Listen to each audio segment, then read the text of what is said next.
Ladies and gentleman, যে দেশের প্রধানমন্ত্রী বারবার প্রমাণ করেছেন তিনি শৃঙ্খলা চান, যে দেশের প্রধানমন্ত্রী বারবার বোঝাতে চেয়েছেন সরকারি সংস্থাগুলো থেকে লাভ নয়, তিনি সেবার মান বাড়াতে চান, যে দেশের প্রধানমন্ত্রী যোগাযোগ খাতে বিশেষ নজর দিয়েছেন বলে তার নিজের পার্টির দ্বিতীয় সর্বোচ্চ পদের মানুষটিকে আস্থা রেখে এই খাতের দায়িত্ব দিয়েছেন, যে দেশের প্রধানমন্ত্রী নিত্য লড়াই করে যাচ্ছেন জনগণের কাছে সেবা পৌঁছে দিতে, সেই দেশে অন্যতম একটি প্রধান খাত হচ্ছে পরিবহন খাত। গত এক সপ্তাহ জুড়ে বাংলাদেশের গণমাধ্যমে সবচাইতে আলোচিত এই খাতটি নিয়েই আজকে আমাদের এসএটিভি সংলাপ। আর আমাদের শিরোনাম হচ্ছে পরিবহন খাতে নৈরাজ্য, কারা পেছনের মদতদাতা, এর লাগাম কে টেনে ধরবে। প্রিয় দর্শক, প্রতিদিনের মতো আজও বলতে চাই, কোনো রাজনৈতিক দলের নেতারা যখন কোনো বিষয়ে বক্তব্য দেন তারা তাদের দলের এজেন্ডা নিয়েই কথা বলেন। সরকারের কর্মকর্তারা যখন কথা বলেন সরকারের উন্নয়ন পরিকল্পনা নিয়ে কথা বলেন। কোনো পেশাজীবী সংগঠন যখন জনগণের মুখোমুখি হন স্বার্থ দেখেন পেশাজীবী সংগঠনের। তাহলে জনগণ যদি হয় রাষ্ট্রের মালিক, জনগণ যদি হয় সকল ক্ষমতার উৎস, তাদের পক্ষে কথা বলবার কেউ কি থাকবে না? আমি রাশেদ কাঞ্চন থাকব এসএটিভি সংলাপের আজকের অনুষ্ঠান সঞ্চালনায়। আজকে আমাদের সঙ্গে অত্যন্ত গুরুত্বপূর্ণ, দায়িত্বশীল, মেধাবী ব্যক্তিবর্গ রয়েছেন এ বিষয়ে কথা বলতে। যেহেতু এটি জনগণের সঙ্গে সংশ্লিষ্ট একটি বিষয়, আমরা বিভিন্ন সেক্টরে এই ব্যবসার সঙ্গে, এই খাতটি পরিচালনার সঙ্গে এবং এই খাতটিকে মনিটর করার সঙ্গে যারা সম্পৃক্ত তাদেরকে বিনয়ের সঙ্গে আমন্ত্রণ জানিয়েছি আমাদের স্টুডিওতে। তারা প্রত্যেকেই আমাদের আমন্ত্রণ রেখেছেন, সেজন্য আমরা কৃতজ্ঞতা প্রকাশ করছি। পরিচয় করিয়ে দিব আজকের প্যানেলের সঙ্গে। আজকে রয়েছেন বাংলাদেশের মানুষের কাছে অত্যন্ত পরিচিত মুখ, জাতীয় পার্টির সাবেক মহাসচিব, বাংলাদেশের সরকারের সাবেক প্রতিমন্ত্রী এলজিআরডি মন্ত্রণালয় এবং বর্তমানে তিনি বাংলাদেশ সড়ক পরিবহন মালিক সমিতির সভাপতিও, মশিউর রহমান রাঙ্গা। তিনি রয়েছেন স্টুডিওতে। আমাদের সঙ্গে স্টুডিওতে রয়েছেন মোহাম্মদ লোকমান হোসেন মোল্লা, তিনি পরিচালক অপারেশনস বিআরটিএ, যে সংস্থাটি হচ্ছে মনিটরিং অথরিটি। আমাদের সঙ্গে রয়েছেন ঢাকা দক্ষিণ ডিএমপির যুগ্ম পুলিশ কমিশনার, তিনি অত্যন্ত পরিচিত মুখ, প্রিয় মুখ, Syed Nurul Islam, very dynamic officer, তিনিও আজকে আমাদের সঙ্গে স্টুডিওতে থাকবেন। এর বাইরে গত 2 সপ্তাহ ধরে পরিবহন সেক্টরের বিশৃঙ্খলা নিয়ে আমাদের দুজন সহকর্মী মাঠে ময়দানে রাস্তাঘাটে ঘুরে বেড়িয়েছেন, ঝুঁকি নিয়ে রিপোর্ট করেছেন, তুলে এনেছেন এই সেক্টরের নৈরাজ্যের অনেকগুলো প্রমাণ। তাদের দুজনকেও আমি স্টুডিওতে আমন্ত্রণ জানিয়েছি। আমার সহকর্মী রিপোর্টার নাজিব বেগ, তিনি স্টাফ রিপোর্টার এসএটিভি, এবং মানিক মিয়াজি, রিপোর্টার এসএটিভি। এর বাইরে আমাদের সঙ্গে সংযুক্ত রয়েছেন জুমে অনেকে, যারা স্টুডিওতে আসতে পারেননি, সেরকম নামগুলো আমি জানিয়ে দিচ্ছি। রয়েছেন আমাদের সঙ্গে বাংলাদেশের পরিচিত মুখ, নিরাপদ সড়ক চাই আন্দোলনের চেয়ারম্যান ইলিয়াস কাঞ্চন, রয়েছেন রুস্তম আলী খান, আহ্বায়ক বাংলাদেশ ট্রাক কাভার্ড ভ্যান পণ্য পরিবহন মালিক শ্রমিক ঐক্য পরিষদ, রয়েছেন অধ্যাপক ডক্টর গোলাম রহমান, সভাপতি ক্যাব এবং সাবেক চেয়ারম্যান দুর্নীতি দমন কমিশন, রয়েছেন মোজাম্মেল হক চৌধুরী, সদস্য সচিব যাত্রী কল্যাণ সমিতি, আনোয়ার এইচ খান ফাহিম, তিনি যুগ্ম সাধারণ সম্পাদক পর্তুগাল বাংলা প্রেস ক্লাব। আমরা একটু ইউরোপের ট্রান্সপোর্টেশন সিস্টেম, যাত্রী পরিবহন মান মনিটরিং এসব নিয়ে কথা বলতে চাই। তার সঙ্গে রয়েছেন আজমাল উদ্দিন আহমেদ সবুর, তিনি সভাপতি ঢাকা সড়ক পরিবহন মালিক সমিতি। কানাডার টরন্টো থেকে আমাদের সঙ্গে সংযুক্ত থাকবেন জাহাঙ্গীর ফারহান ভূঁইয়া, তিনি উন্নত বিশ্বে কীভাবে পরিবহন ব্যবস্থা পরিচালিত হয়, মনিটরিং হয়, যাত্রীর দায়িত্ব কী, পরিবহন অপারেটরদের দায়িত্ব কী, সেসব বিষয়ে আমাদেরকে একটু চিত্র দিবেন। এর বাইরে আমাদের সঙ্গে, আমাদের রিপোর্টারের সঙ্গে কথা বলেছেন বিআরটিএর চেয়ারম্যান নূর মোহাম্মদ মজুমদার, তিনিও তার বক্তব্যটি তুলে ধরবেন। অনুষ্ঠান শুরু করতে চাই, তবে শুরুতে দেখতে চাই বিশৃঙ্খলার চিত্রগুলো কেমন, সহনীয় নাকি এখনই লাগাম টেনে ধরা দরকার। দ্রব্যমূল্যের ঊর্ধ্বগতির মাঝেই আরেক ধাপ বাড়ানো হয় জ্বালানি তেলের মূল্য, ফলে প্রভাব পড়ে গণপরিবহনের ভাড়ায়। সরকার ঘোষিত ভাড়া মানছে না অনেক পরিবহন মালিক শ্রমিকরা। আদায় করা হচ্ছে বর্ধিত ভাড়ার চাইতেও বাড়তি। এই নিয়ে যাত্রী আর পরিবহন কর্মীদের মাঝে ঘটছে অপ্রীতিকর ঘটনা। তখন আমি আপনার থেকে ভাড়া নিতে পারলাম না, ভাঙতি নেই দেখা। প্রতি চেকে 5 টাকা করে বেশি নিচ্ছে। এখনো আজকে নিচ্ছে 50 টাকা, আগে তো অনেকে 40 টাকা ছিল। 26%, কিন্তু ভাড়া নিতেছে 50%। যেমন 10 টাকার ভাড়া এখন 15 টাকা দিতে হয়। নতুন তালিকাও নেই অনেক গাড়িতেই। জানতে চাইলে পরিবহন সংশ্লিষ্টরা দিচ্ছেন নানা অজুহাত। সরকার নির্ধারিত সর্বনিম্ন ভাড়া 10 টাকা হওয়ার কথা থাকলেও 15 টাকার নিচে ভাড়া নিচ্ছে না অনেক বাসই। তারা বলছে সিটিং সার্ভিসের জন্য নির্ধারিত সর্বনিম্ন ভাড়া নিতে হয়। আমাদের আগে ভাড়া ছিল 50 টাকা, আর এখন হয়েছে 60 টাকা। মানে আগার মাথায় এভারেজ। 5টা ফটোকপি করছি, তারপরে এটা লাগাম গুলিস্তান গিয়া। এইটা গাড়ি গ্যারেজে ছিল, আজকে ঠিক হয়ে যাইতেছে। তবে স্টাফের লেবেলিং করতে পারেন, লেবেলিং করবে ওই সাইডে যায়। দূরপাল্লার বাসেও বেঁধে দেয়া মূল্যের চেয়ে বেশি ভাড়া আদায়ের অভিযোগ পাওয়া গেছে। যাত্রীরা বলছেন বাধ্য হয়েই যাতায়াত করতে হচ্ছে তাদের। এখন তো ভাড়া 267 টাকা, 2 টাকা 18 পয়সা হিসেবে তো আসে 218 টাকা, কিন্তু এখন তারা 267 টাকা রাখছে। বর্তমান সিচুয়েশনে বাড়াটা অ্যাকচুয়ালি এটা গ্রহণযোগ্য নয়, কারণ বাংলাদেশে 2-2.5 বছর করোনা মহামারীর কালে দুর্যোগের মধ্য দিয়ে মানুষের জীবনযাপন কাটছে। গণপরিবহনের অনিয়ম কঠোর হস্তে দমনে কাজ করছে বিআরটিএ, দাবি সংস্থাটির চেয়ারম্যানের। জানিয়েছেন প্রতিদিনই অভিযানে মাঠে কাজ করছে মোবাইল কোর্ট। পুনর্নির্ধারিত যে ভাড়া, এই বর্তমান ভাড়ার অতিরিক্ত যাতে কোনো পরিবহন আদায় করতে না পারে, সেই লক্ষ্যে 11 জন ম্যাজিস্ট্রেট প্রতিদিনই সকাল থেকে সন্ধ্যা পর্যন্ত, বিশেষ করে 9টা থেকে সন্ধ্যা পর্যন্ত মোবাইল কোর্ট পরিচালনা করছে। যাত্রী কল্যাণ সমিতির মহাসচিব মোজাম্মেল হক বলছেন গুটি কয়েক অভিযান দিয়ে এ সমস্যার সমাধান মিলবে না। সিএনজি চালিত বাসেও ভাড়া বৃদ্ধির অভিযোগ করেন তিনি। আর পরিবহন মালিক সমিতির নেতারা বলছেন অনিয়ম করলে ছাড় দেওয়া হচ্ছে না, তবে হুট করে এই সমস্যার সমাধান হবে না বলে মনে করছেন তিনি। সিএনজি চালিত বাসেও কিন্তু অত্যাধিক হারে ভাড়া আদায় করা হচ্ছে, বাসের তালিকা জালিয়াতি করা হচ্ছে। বিআরটিএর কয়েকটি ভ্রাম্যমাণ আদালত দিয়ে সেটি উপশমের চেষ্টা করা হচ্ছে। প্রকৃতপক্ষে যে পদ্ধতিতে এটি করা হচ্ছে, আমি মনে করি সেই পদ্ধতিতে এটি উপশম করা কোনোভাবেই সম্ভব নয়।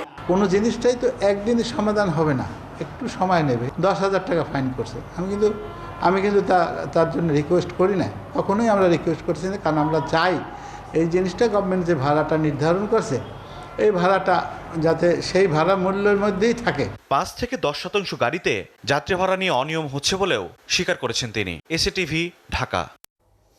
দর্শক, এই সংক্রান্ত রিপোর্ট যে দুজন রিপোর্টার করেছেন তারা আমাদের সঙ্গে স্টুডিওতে থাকলেও ঠিক এই মুহূর্তে সরকার কি রেসপন্ড করছেন, কি রিয়্যাক্ট করছেন, সেটার জন্যে আমাদের আরও সহকর্মীরা বাইরে রয়েছেন। এই মুহূর্তে তারা জানাচ্ছেন স্বরাষ্ট্রমন্ত্রী রিয়্যাক্ট করেননি, রেসপন্ড করেছেন। আমি একটু এইমাত্র আসা নিউজটি আপনাদেরকে শেয়ার করতে চাই। গণপরিবহনে অতিরিক্ত ভাড়া কেউ আদায় করলে তার বিরুদ্ধে কঠোর আইনি ব্যবস্থা গ্রহণ করার কথা জানিয়েছেন স্বরাষ্ট্রমন্ত্রী আসাদুজ্জামান খান কামাল। একটু আগে রাজধানীর তেজগাঁও মহিলা কলেজে এক অনুষ্ঠান শেষে তিনি এ কথা জানান। মন্ত্রী বলেন, আমরা মনিটরিং করছি।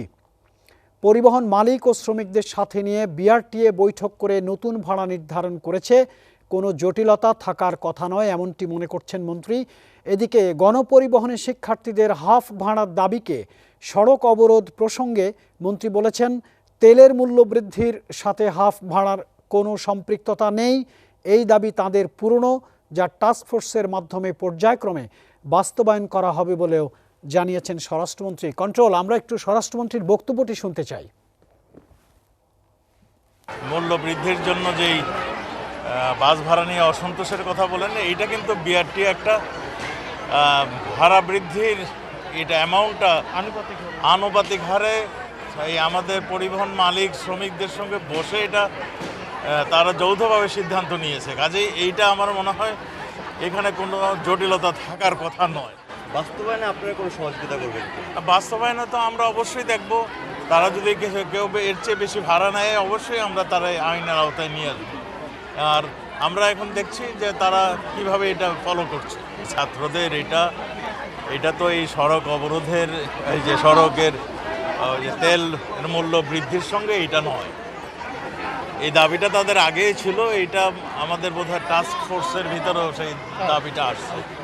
টাস্ক ফোর্সের আপনারা জানেন 101টা দাবি নিয়ে একটা টাস্ক ফোর্সের গঠন হয়েছিল, সেই টাস্ক ফোর্সে কোভিডকালীন মিটিং 2-4টা হলেও পরবর্তীতে মিটিংগুলো আর অনুযায়ী হয় নাই। তা এটা হয়ে গেলে আমার মনে হয় আমাদের যে 101টি দাবি তারা তুলেছিল সেইগুলো আমরা একের পর এক সলভ করবো।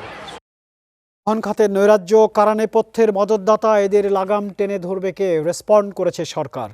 সরকারের স্বরাষ্ট্রমন্ত্রী বক্তব্য রাখছিলেন। দর্শক, আমরা স্টুডিওর অতিথিদেরকে পরিচয় করিয়ে দিয়েছি। আমরা একটু কথা বলতে চাই বাংলাদেশের পরিচিত মুখ, নিরাপদ সড়ক চাই আন্দোলনের নেতা, চেয়ারম্যান জনাব ইলিয়াস কাঞ্চন। জনাব কাঞ্চন, আপনি রিপোর্টটি শুনছিলেন এবং আপনি স্বরাষ্ট্রমন্ত্রীর বক্তব্য শুনছিলেন। এটাও আপনি জেনেছেন যে স্টুডিওতে আমাদের সঙ্গে সংশ্লিষ্ট সকল বিভাগ রয়েছে। আপনার কাছে জানতে চাই, এই যে গত 2 সপ্তাহ ধরে পরিবহন খাতে যে নৈরাজ্য ঘটেছে, যাত্রী সেবার মান নিয়ে প্রশ্ন উঠেছে, যাত্রী হয়রানির কথা এসেছে, জনাব ইলিয়াস কাঞ্চন, আপনার অবস্থানটি যদি ব্যাখ্যা করতেন, আপনারা কি দাবি দিয়েছিলেন, কি চেয়েছিলেন, কি হচ্ছে, কি ঘটছে, ড্রামা আফটার ড্রামা কি হচ্ছে, what is the outcome? Ilias Kanchan. প্রথম কথা হলো যে আপনার যে ভাড়া যে নির্ধারণ হয়, যে কমিটি আছে, সেই কমিটির মধ্যে কিন্তু আমাদের যাত্রীদের হয়ে কোনো কথা বলা, কোনো প্রতিনিধিত্বই প্রথম আমাদের নেই। আমাদের কাউকে কিন্তু এখানে রাখা হয় না, নিরাপদ সড়ক চাই কেউ না, অন্য কাউকে কিন্তু এখানে রাখা হয়। এখানে কিন্তু মালিক এবং সরকার পক্ষ মিলেই কিন্তু আপনার ভাড়া নির্ধারণ করে। তো সেইটি হলো গিয়ে একটা বড় কথা। প্লাস যেটি সেটি হলো যে আপনারা গত পরশুদিন কিন্তু মানে আপনার হঠাৎ করে একটা ছোটখাটো হরতালের মতো কিন্তু হয়ে গেল, স্ট্রাইকের মতো হয়ে গেল। গাড়ি কিন্তু বন্ধ ছিল, কিন্তু বাসগুলো বন্ধ ছিল। এবং এটা বন্ধ থাকার কারণটা ছিল যে এর আগেও কিন্তু সরকার চেয়েছিল যে এই যে সিটিং সার্ভিস নামে অতিরিক্ত ভাড়া যাত্রীদের কাছে নানান কৌশলে যে আদায় করে, সেইটা বন্ধ করার জন্য এর আগে আমাদের সড়ক পরিবহন মন্ত্রী নিজেও চেষ্টা করেছিলেন, মালিক পক্ষ যারা আছেন, মালিক নেতারা আছেন, তারাও চেষ্টা করেছিলেন। কিন্তু তারা কিন্তু সেই সময় একটা এই আন্দোলন করে দিয়ে কিন্তু তারা কিন্তু এটা বন্ধ করতে পারে নাই। আমি সেই সময় বলেছিলাম যে এই যে বন্ধ করতে পারলেন না, চেষ্টা করলেন, আপনারা হেরে গেলেন। কিন্তু আর হেরে যাওয়াটা কিন্তু পরবর্তী সময় আপনাদের জন্য একটা কাল হয়ে দাঁড়ায়। তো সেইটা কিন্তু এইবারও কিন্তু এই ভাড়া বৃদ্ধির সঙ্গে সঙ্গে কিন্তু সরকার চাচ্ছিল যে এই যে সিটিং সার্ভিস নামে, গেট লক নামে, গেট লক, সম্পূর্ণ গেট লক, বিশ্বাস করেন সম্পূর্ণ গেট লক, এরকম নাম দিয়ে যে অতিরিক্ত ভাড়া আদায় করে, সেটা বন্ধ করারও মালিক পক্ষ এবং সরকার চেষ্টা করেছিল। এবং যখন চেষ্টা করেছে তার পরের দিনই কিন্তু একটা ছোটখাটো একটা মানে স্ট্রাইক মতো হয়ে গেছে, কিন্তু বাস বন্ধ করে। তো এই যে এই বিষয়গুলো আমি যেটা ওদের সঙ্গে যেটা কথা যেটা হয়েছে, তারা বলছে যে তাদের নাকি পোষাচ্ছে না, তারা যে ভাড়াতে এখন চালাচ্ছে তাতে পোষাচ্ছে না। তাই আমি বললাম যে আপনাদের যদি না পোষায় তাহলে তো আপনাদের যেখানে ভাড়া নির্ধারণ করা হয় সেখানেই আপনারা এই কথাগুলো বলবেন। কিন্তু সেটা না বলে আপনারা সেখানে মেনে নিয়ে আসলেন যে আপনারা তেলের দাম এই বৃদ্ধি হয়েছে, ডিজেল তেল দামে বৃদ্ধি হয়েছে, কাজে ডিজেলে যে গাড়িগুলো চলে তারা মাইল হিসাবে এত পয়সা বেশি নেবে, কিন্তু যেগুলো সিএনজি সেগুলো নেবে না। কিন্তু সিএনজি ডিজেল সবাই আপনারা নিচ্ছেন, এবং আপনারা নিচ্ছেন না শুধু, অতিরিক্ত নিচ্ছেন। তো অতিরিক্ত নিচ্ছেন, তারা বলছে যে আমাদের পোষাচ্ছে না। তাহলে পোষাচ্ছে না, তাহলে মেনে আসলেন কেন? আপনারা তো তখন সেইখানেই বসে আপনাদের এটা যতটুকু পোষায় সেটুকু আপনারা বলতেন, আপনারা সেটা বলছেন না। অথচ আপনারা পাবলিকের পকেটের পয়সা আপনারা এরকম ভাবে মানে আপনাদের ইচ্ছা মতো আপনারা নিয়ে যাবেন, এটা তো কোনো দেশের একটা নিয়ম নীতি হতে পারে না। তো এই যে বিষয়গুলো আসলে ওই আপনার এই সিটিং সার্ভিস বন্ধ করার সময় কিন্তু আমাদের মাননীয় মন্ত্রী একটা কথা বলেছিলেন, এটা যখন পারলেন না তিনি, তখন বলেছিলেন যে এরা খুব প্রভাবশালী। তো সাংবাদিক ভাইয়েরা আপনারা কিন্তু জিজ্ঞাসা করেছিলেন মন্ত্রীকে যে প্রভাবশালী বলতে কি এরা কি আপনাদের চেয়েও বেশি প্রভাবশালী? তখন কিন্তু মন্ত্রী আর কোনো জবাব দেননি, উনি চুপ করেছিলেন। তো এরা আসলেই কিন্তু আমার যেটা মনে হয় আর কি, যে এরা এতভাবেই প্রভাব বিস্তার করতে পারে এবং হঠাৎ করে না জানিয়ে আপনারা আপনার ধর্মঘট করে দেয়, যা জনভোগান্তির সৃষ্টি হয়। এবং এর মধ্যে আরো একটা জিনিস যেটা আমি খেয়াল করেছি, যে এই যে কিছু কিছু দেখবেন যে যাত্রী যারা আছেন তারা কিন্তু এর প্রতিবাদ করে। কিন্তু আবার কিছু যাত্রী আছেন যাদের তাড়াহুড়া থাকে, এই তাড়াহুড়া যাদের থাকে তারা মনে করে আছে 10 টাকা 20 টাকা দিয়ে দিলাম, যারা অফিসে কাজ করে। তো এই যে অফিসে কাজ করে এবং যাদের মানে দিন আনে একদম টায় টায় অবস্থা, এবং হঠাৎ করে এরকম ভাড়া বৃদ্ধির জন্য অতিরিক্ত খরচ যখন হয়, তখন এই দুই দলের মধ্যেও কিন্তু একটা ঝগড়া কিন্তু সৃষ্টি হয়। এবং সেদিন তো আপনারা দেখেছেন যে এই যে হাফ ভাড়া, ছাত্রদের যে হাফ ভাড়া, সেটা নিয়েও কিন্তু গাড়িগুলো বন্ধ ছিল, ছাত্ররা রাস্তায় নেমে। তো এইভাবে তো একটা দেশের পরিবহন চলতে পারে না, এটা তো একটা নিয়মের মধ্যে থাকতে হয়। এবং সেই নিয়মের মধ্যে আমি যেটা মনে করি যে যাত্রীদের পক্ষ হয়ে, জনগণের পক্ষ হয়ে যে ভাড়া বৃদ্ধির যে জায়গাটা, সেই জায়গায় তো তার প্রতিনিধিত্ব তো সেখানে করতে দিতে হবে। যা ইচ্ছা তাই করবে, মানে যখন যা ইচ্ছা তারা সেভাবে ভাড়া আদায় করবে, এটা তো কোনো দেশের নিয়ম নীতি হতে পারে। জি জি, চেয়ারম্যান, নিরাপদ সড়ক চাই আন্দোলনের চেয়ারম্যান জনাব ইলিয়াস কাঞ্চনের বক্তব্যের বটম লাইনটা ভেরি লাউড অ্যান্ড ক্লিয়ার। এভাবে তো একটা দেশের গণপরিবহন চলতে পারে না। আমি অনুষ্ঠানের সঞ্চালক হিসাবে কিছুই বুঝিনি। মশিউর রহমান রাঙ্গা, আপনি সরকারের মন্ত্রী ছিলেন, আপনি একটি বড় পার্টির মহাসচিব ছিলেন, আপনি বর্তমানে বাংলাদেশ সড়ক পরিবহন মালিক সমিতির সভাপতি। এভাবে তো একটা দেশের পরিবহন সেক্টর চলতে পারে না। I think you have the respond. এখানে স্বরাষ্ট্রমন্ত্রী যদি ওনাকে বলে থাকে যে এরা অনেক শক্তিশালী, তাহলে আমরা অনেক শক্তিশালী মনে হয়। আমরা ইচ্ছা করলে তাহলে আরও তাহলে বেশি করে দিতে পারতাম, ভাড়াটা অনেক বাড়া দিতে পারতাম। আমরা মানবো কেন এগুলো? 14 টাকা তেলের দাম মানতাম না, তাহলে আমরা বলতাম গভর্নমেন্টকে রাখো, তোমার এগুলো তোমার পকেটে রাখো। স্বরাষ্ট্রমন্ত্রী যদি এই কথা বলে থাকে ওনাকে যে ওনারা অনেক শক্তিশালী, ওনাদের সাথে পারা যায় না, না পারার তো এখানে কিচ্ছু নাই। আজকে বিআরটি এখানে আছে, পুলিশ এখানে আছে, ওনারা বলুক। ম্যাজিস্ট্রেট দিয়েছে, আমাদের লোক আমরা সঙ্গে দিয়েছি, 8টা টিম করে দিয়েছি, যাতে ভাড়া বাড়ানোর পরে অতিরিক্ত ভাড়া কেউ গ্রহণ করতে না পারে।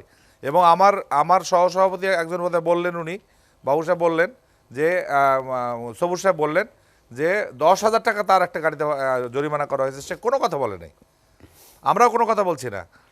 এটা সারা বাংলাদেশে কিন্তু কোনো জায়গায় কোনো ডিস্টার্ব হচ্ছে না, একমাত্র ডিস্টার্ব হচ্ছে ঢাকায়। ঢাকায় আমাদের কত গাড়ি? অ্যাকচুয়াল গাড়ি হচ্ছে আমাদের 8,000 থেকে 2,000 গাড়ি আমরা বন্ধ করে দিয়েছি। 2,000 গাড়ির মালিক তারা প্যাভিলিয়নের ব্যাক করে চলে গেছে, গাড়ি বিক্রি করতে চলে গেছে, তারা ব্যবসা করবে না। আগে একটা উত্তরার থেকে গাড়ি আসতো ঢাকাতে, যে কয়েকটা ট্রিপ করতে পারতো। এখন এই রাস্তা বানানোর কারণে, ওভারব্রিজের কারণে, বিভিন্ন কারণে, মেট্রো রেলের কারণে এরা এই ট্রিপটা দিতে পারতেছে না। ট্রিপ কমে যাচ্ছে, 3 ট্রিপে হচ্ছে, 3 ট্রিপে তাদের পোষাচ্ছে না। এখন 6,000-এর মতো আমাদের গাড়ি আছে, তার মধ্যে যেটা উনি বললেন যে আমরা সিএনজি চালিত গাড়ি অনেক বেশি। সিএনজি চালিত গাড়ি আমি একদম দ্ব্যর্থহীন কণ্ঠে বলতে চাই যে এখানে আমাদের 2 or 3% বেশি আমাদের সিএনজি গাড়ি নেই। এবং সিএনজি গাড়িতে আমরা অলরেডি স্টিকার লাগিয়ে দিচ্ছি, বিআরটিএ বলবে বা আমাদের পুলিশ ওনারা বলতে পারবেন, আমরা স্টিকার লাগিয়ে দিচ্ছি ডিজেল চালিত, বা স্টিকার লাগিয়ে দিচ্ছি সিএনজি গ্যাস চালিত। তাহলে সেখানে বেশি ভাড়া নেওয়ার কোনো প্রশ্নই আসে না। কোনো ক্ষেত্রে হয়তো নিতে পারে, আমরা যে ধোয়া তুলসী পাতা আমি তা বলবো না। আমি একজন মালিক, কিন্তু আমার 20টা গাড়ি আছে, 20টা শ্রমিক আছে, 20টা শ্রমিকের 20 জনের বিভিন্ন ধরনের সমস্যা তাদের থাকতে পারে, বিভিন্ন কারণে তারা বিভিন্ন ঘটনা ঘটাতে পারে। একটা মানুষ যখন গাড়ি চালায়, গাড়িতে উঠে, ভাই কোথায় যাবেন, এখান থেকে যাব উত্তরা, ভাড়া কত, এত ভাড়া এত কেন হলো, এরা কমায় দেন, এই কোন একটা মানুষকে অন্তত 30 জন যাত্রীও যদি উঠে, তাহলে অন্তত 300 বার তাকে কথা বলতে হয়। তারপরেও বলেন আপনি ঘুরে আসেন সামনে থেকে, আপনাকে পরে দিচ্ছি। এইভাবে একটা ঝগড়াঝাটির সূচনা হয়। এবং এই জন্যই গেট লক ছিল বা আমাদের সিটিং সার্ভিস ছিল, এই কারণেই যে এরা উত্তরা থেকে মর্নিংয়ে তাদের অফিস আওয়ারে আসতো এবং ব্যাক করে যাওয়ার সময় আবার অফিসে তারা ওই গাড়িতে চলে যেত। সারাদিন থাকতো তা না, গাড়িটা সারাদিন ট্রিপ মারতো, ওই ট্রিপ ওইভাবে সে ঠিক করে নিত, আবার চলে যেত। এইটা যাত্রীদের জন্য, ওই যাত্রীরা যাদের কথা উনি বললেন যে যারা অফিসের যাত্রী, তারা এটা ডিস্টার্ব করে না, 10 টাকা 20 টাকা বাড়াইছে দিয়ে চলে যাও, এরকম একটা মনে করে। আসলে আমরা তা মনে করি না, আমরা মনে করি ন্যায্য ভাড়া যেটা সেটাই আমরা চাই। আজকে আপনারা বলছেন যে তেলের দাম বাড়ছে, বিআরটি এখানে আছে, আমরা 8 বৎসর আমাদের গাড়ি ভাড়া কিন্তু বাড়ে নাই, 8 বৎসর গাড়ি ভাড়া বাড়ে নাই। 13 সালের পরে থেকে আমরা কোনো গাড়ি ভাড়া বাড়াতে পারি নাই, বরং একবার মাত্র আপনার কমেছে। এবং করোনার সময় গাড়ি ভাড়া বাড়িয়ে দিয়েছিল, আমাদের গাড়ি বন্ধ করে দিয়েছিল গভর্নমেন্ট, আমরা বন্ধ করে রেখেছি, আমরা বন্ধই করে দিয়েছি। সেখানে কিন্তু লঞ্চ চলেছে, লঞ্চ কিন্তু যথারীতি চলেছে। প্লেনে আমি নিজেই গেছি, পাশাপাশি সিটে আমি বসে গেছি। আমি বলছি তোমরা করোনা মেনটেন করতেছো না, বলে না আমাদের এই ধরনের কোনো নির্দেশ নাই। তো প্লেনের মানুষের যদি করোনার সমস্যা না থাকে, বাসের সমস্যা কোথায়, আপনার ইয়ার সমস্যা কোথায়? লঞ্চে আপনি নিশ্চয়ই দেখেছেন ঈদের সময় ভরা লঞ্চ, একদম মানুষের দাঁড়ানো সব। তো সেখান থেকে করোনা আসতে পারে না, হতে পারে না। আমাদের গাড়িগুলো বন্ধ করে দিয়ে দিল। আমরা 3 মাস ধরে গাড়ি বন্ধ রাখলাম। আমাদের টায়ার লস, আমাদের ব্যাটারি লস, আমাদের গাড়ির অনেক কিছুই লস। আজকে আমাদের গাড়ি ভাড়া আমাদের এই বৃদ্ধি করার কারণে একসঙ্গে 14 টাকা তেলের দাম বাড়িয়ে দিয়েছে। নিশ্চয়ই এটা গভর্নমেন্টের সিদ্ধান্ত। গভর্নমেন্টের সিদ্ধান্ত 14 টাকা নিলে সঙ্গে সঙ্গে গভর্নমেন্টের উচিত ছিল পরের দিন বিআরটিআর আমাদের ডেকে যে ভাই ভাড়া তেলের দাম এত বেড়ে গেছে, এই অনুপাতে আপনাদের ভাড়াটা এত হয়, আপনারা এখন থেকে এই ভাড়া নেবেন। আমরা পরের দিন, আমার মহাসচিব কিন্তু বিআরটিএতে গিয়েছিল, আমার মহাসচিব কিন্তু যোগাযোগ মন্ত্রণালয়ের সঙ্গে যোগাযোগ করেছে এবং বলেছে যে আমরা শুক্রবারে হোক শনিবারে হোক আমরা এটা নিয়ে বসতে চাই। আর আদারওয়াইজ একটা প্রবলেম অ্যারাইজ করবে। 2 দিন বন্ধ আছে, হয়তো সমস্যা হবে না, থার্ড ডেতে কিন্তু সমস্যা হবে, এবং হলেও কিন্তু তাই। আমরা বসলাম, ও রোববারই বসলাম, বসে আলোচনা করলাম, ঠিকঠাক করে নিলাম। এখানে তো আমরা প্রেশার দিয়ে তো গভর্নমেন্টকে কিছু করতে পারি না। গভর্নমেন্টের পুলিশ আছে, গভর্নমেন্টের আর্মি আছে, গভর্নমেন্টের বিডিআর আছে, গভর্নমেন্টের নানা রকম সংস্থা আছে, গোয়েন্দা সংস্থা আছে, কারা এগুলো করছে এগুলো দেখতে হবে। কালকে একটা প্রবলেম হয়েছে, সেটা হচ্ছে মহম্মদপুরে অধিকাংশ মানুষ কারা বাস করে, ওখানে কোন দলের লোকজন বাস করে, এটা বের করতে হবে আগে, যে কারা এই ডিস্টারবেন্সগুলো বিভিন্ন সময় ক্রিয়েট করছে। যারা এখন মাঠে নামতে পারছে না, তারা এই ডিস্টারবেন্সগুলো ক্রিয়েট করছে, আমাদের মাধ্যমে তারা এটা করছে। সো আমি বাকিগুলো আপনাকে পরে বলবো। আমি ইলিয়াস ভাইয়ের সঙ্গে একমত যে আমরা আমাদের কাছের ঘরে ব্যবসা করি। তো আমি কাছের ঘর দিয়ে মারামারি করতে পারবো না ভাই। আপনি একটা ঢিল দিলে আমার কাছের ঘরটা ভেঙে যাবে, গ্লাসটা ভেঙে গেলে আমার 1.5 লক্ষ টাকা আমাকে গ্লাসটা কিনতে হবে। আমি কাছের ঘর নিয়ে আপনার সঙ্গে যুদ্ধ করতে যাব কেন? আমার কাছে তো কোনো অস্ত্র নাই যে আমি সেটা দিয়ে জনগণের সঙ্গে যুদ্ধ করব। ভাড়া ঠিক করে দেবে গভর্নমেন্ট, আমি সেই টাকা নিব, তার থেকে বেশি নিলে আমার জরিমানা হবে। জি, মশিউর রহমান রাঙ্গা, আমরা ঠিক এই জায়গায় একটু বিরতি নিতেই হবে, কারণ আমাদের বক্তব্যে আপনিও অনেকগুলো প্রশ্ন ছুঁড়ে দিয়েছেন। সেটি হচ্ছে ভাড়া ঠিক করে দিবে সরকার, আমরা সেটা ফলো করব। যেই প্রতিষ্ঠানটি ভাড়া ঠিক করে দেবার দায়িত্ব বিআরটিএ, তাদের প্রতিনিধিত্ব রয়েছেন আমাদের স্টুডিওতে, যারা মনিটর করবার বাংলাদেশ পুলিশের ট্রাফিক ডিভিশন, তাদের ঊর্ধ্বতন কর্তা ব্যক্তি রয়েছেন, আমরা নিশ্চয়ই কথা বলবো। আর সাধারণ যাত্রীরা কি বলছেন, কি পরামর্শ দিচ্ছেন, সেসব বলার জন্য বা বর্তমান চালচিত্র বলার জন্য আমাদের সহকর্মীরা স্টুডিওতে রয়েছেন। আমরা ফিরছি ছোট্ট একটা বিরতির পর।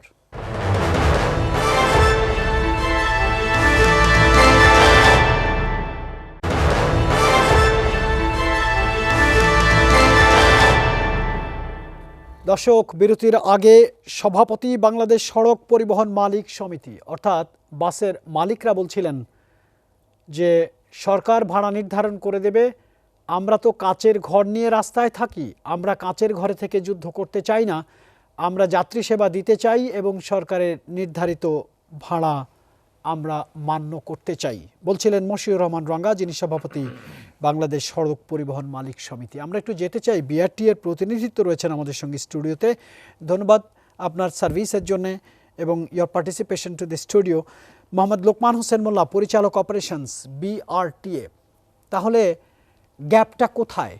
ওনারা তো বলছেন আপনাদের নির্ধারিত ভাড়া দিলে পরে ওনারা করবেন, আপনারা ভাড়া নির্ধারণ করে দিলেন, কিন্তু ক্ষতিগ্রস্ত হলো যাত্রী, বিশৃঙ্খলা হলো, রাস্তায় ঢিল ছোড়াছুড়ি হলো, মারামারি হলো, ক্যাওয়াস হলো। If there is chaos, there is indiscipline. কি বলবেন বিআরটিএ? ধন্যবাদ। আমাদের বাস ভাড়া সরকার কর্তৃক নির্ধারিত বাস ভাড়া নির্ধারণ কমিটি আছে, সেখানে বিভিন্ন অর্গানাইজেশন প্রতিনিধিত্ব আছে, যেমন যাত্রী সংরক্ষণ সংস্থা আছে, যেটা আমাদের কর্তৃপক্ষ, তো তাদের প্রতিনিধিত্ব থাকে এবং অন্যান্য স্টেক হোল্ডার্সও থাকে। তাদের সবার মাধ্যমে আমাদের 23টা প্যারামিটার আছে, সেগুলির উপর ভিত্তি করে ভাড়া নির্ধারণ করা হয়। এবং ভাড়া নির্ধারণ করা হওয়ার পরে ওইটা 8 তারিখে গেজেটও নোটিফিকেশন হয়েছে এবং 8 তারিখ থেকে কার্যকরও করা হয়েছে। এরপরে আমরা প্রতিটা রুট ওয়াইজ, এই ভাড়া তো পার কিলোমিটার প্রতি যাত্রী ভাড়া, এখন ওইটা ওই রুটে যত বাংলাদেশের ঢাকা শহরে যতগুলো রুট আছে, চট্টগ্রামে যতগুলো রুট আছে এবং আন্তঃজেলা যে সমস্ত রুটগুলো আমাদের নির্ধারণ করা আছে, সেই রুটের বাস ভাড়া নির্ধারণ করে যাত্রী প্রতি কত ভাড়া হবে আমরা নির্ধারণ করে পাঠিয়ে দিয়েছি এবং আমাদের ওয়েবসাইটেও সেগুলি দিয়ে দেওয়া হয়েছে এবং সেইগুলি কালেকশন করে প্রতি বাসেও টাঙানো হয়েছে এবং সেভাবেই ভাড়া নেওয়া হচ্ছে। এই বাদেও যদি কোনো বিশৃঙ্খলা কখনো হয় বা বেশি ভাড়া অতিরিক্ত না হয়, আমাদের ঢাকা শহরে 9টা ভ্রাম্যমাণ আদালত কাজ করছে। জি, আমি মোহাম্মদ লোকমান হোসেন মোল্লা। আধুনিক বিশ্ব পরিচালিত হয় একটা বিজনেস স্কুল ফর্মুলার মাধ্যমে, যেটাকে বলা হয় PTL. Is it practically right? Is it technically right? Is it logically right? যদি তাই হয়ে থাকে তাহলে একটা সৎ অ্যানালাইসিস হয় যে এটার স্ট্রেংথ কি, উইকনেস কি, অপরচুনিটি কি, থ্রেট কি। তাহলে আপনারা ভাড়া নির্ধারণ করলেন, খুব ভালো ভালো কাজ হয়েছে, কিন্তু উইকনেস তো আছে। এই যে বিশৃঙ্খলাটা হলো, তাহলে সেটি কি আপনাদের ভাড়া নির্ধারণের সময় মনে ছিল না, বা আপনারা লক্ষ্য রাখেননি? না, বিশৃঙ্খলা সেটা দু একটা বিচ্ছিন্ন ঘটনা হতে পারে, এমন বিশৃঙ্খল হয়েছে এটা আমাদের নজরে খুব একটা আসে না। ওকে, দু একটা বিশৃঙ্খলা। ধন্যবাদ লোকমান হোসেন ভূঁইয়া। আপনি বলছেন দু একটি বিশৃঙ্খলার ঘটনা ঘটেছে, কিন্তু দেশের গণমাধ্যমের রিপোর্ট সেরকম বলছে না। দেশের গণমাধ্যমে যা খবর এসছে, এখানে আমাদের সঙ্গে রয়েছেন যুগ্ম পুলিশ কমিশনার ঢাকা ট্রাফিক দক্ষিণের, তিনি সৈয়দ নুরুল ইসলাম, অত্যন্ত পরিচিত মুখ, প্রায় প্রতিদিনই আমরা আপনাকে টেলিভিশনে দেখি। আপনার কাছে শুনতে চাই, গত এক সপ্তাহ ধরে যা কিছু ঘটলো, যা কিছু হলো, যা কিছু প্রকাশিত হলো, যা কিছু প্রচারিত হলো, সেটি নিশ্চয়ই কোনো পক্ষের কাম্য ছিল না, কিন্তু হয়েছে, এটা বাস্তব। মানুষ দেখেছে, সেটার মুখোমুখি হয়েছে, এবং তা নিয়ে আপনাদের একটা পর্যবেক্ষণ আছে। জনাব সৈয়দ নুরুল ইসলাম, আপনার বক্তব্যটি শুনতে চাই। থ্যাংক ইউ ভেরি মাচ আপনাকে এবং এসএ টিভির যারা কাজ করছেন সকলকেই ঢাকা মেট্রোপলিটন পুলিশের পক্ষ থেকে ধন্যবাদ, এবং একই সাথে যারা প্যানেলিস্ট আছেন, দর্শক মণ্ডলী যারা আছেন এসএ টিভির, সকলকেই আমরা আমাদের পুলিশের পক্ষ থেকে এবং ঢাকা মেট্রোপলিটন পুলিশের পক্ষ থেকে ধন্যবাদ দিয়েই শুরু করি।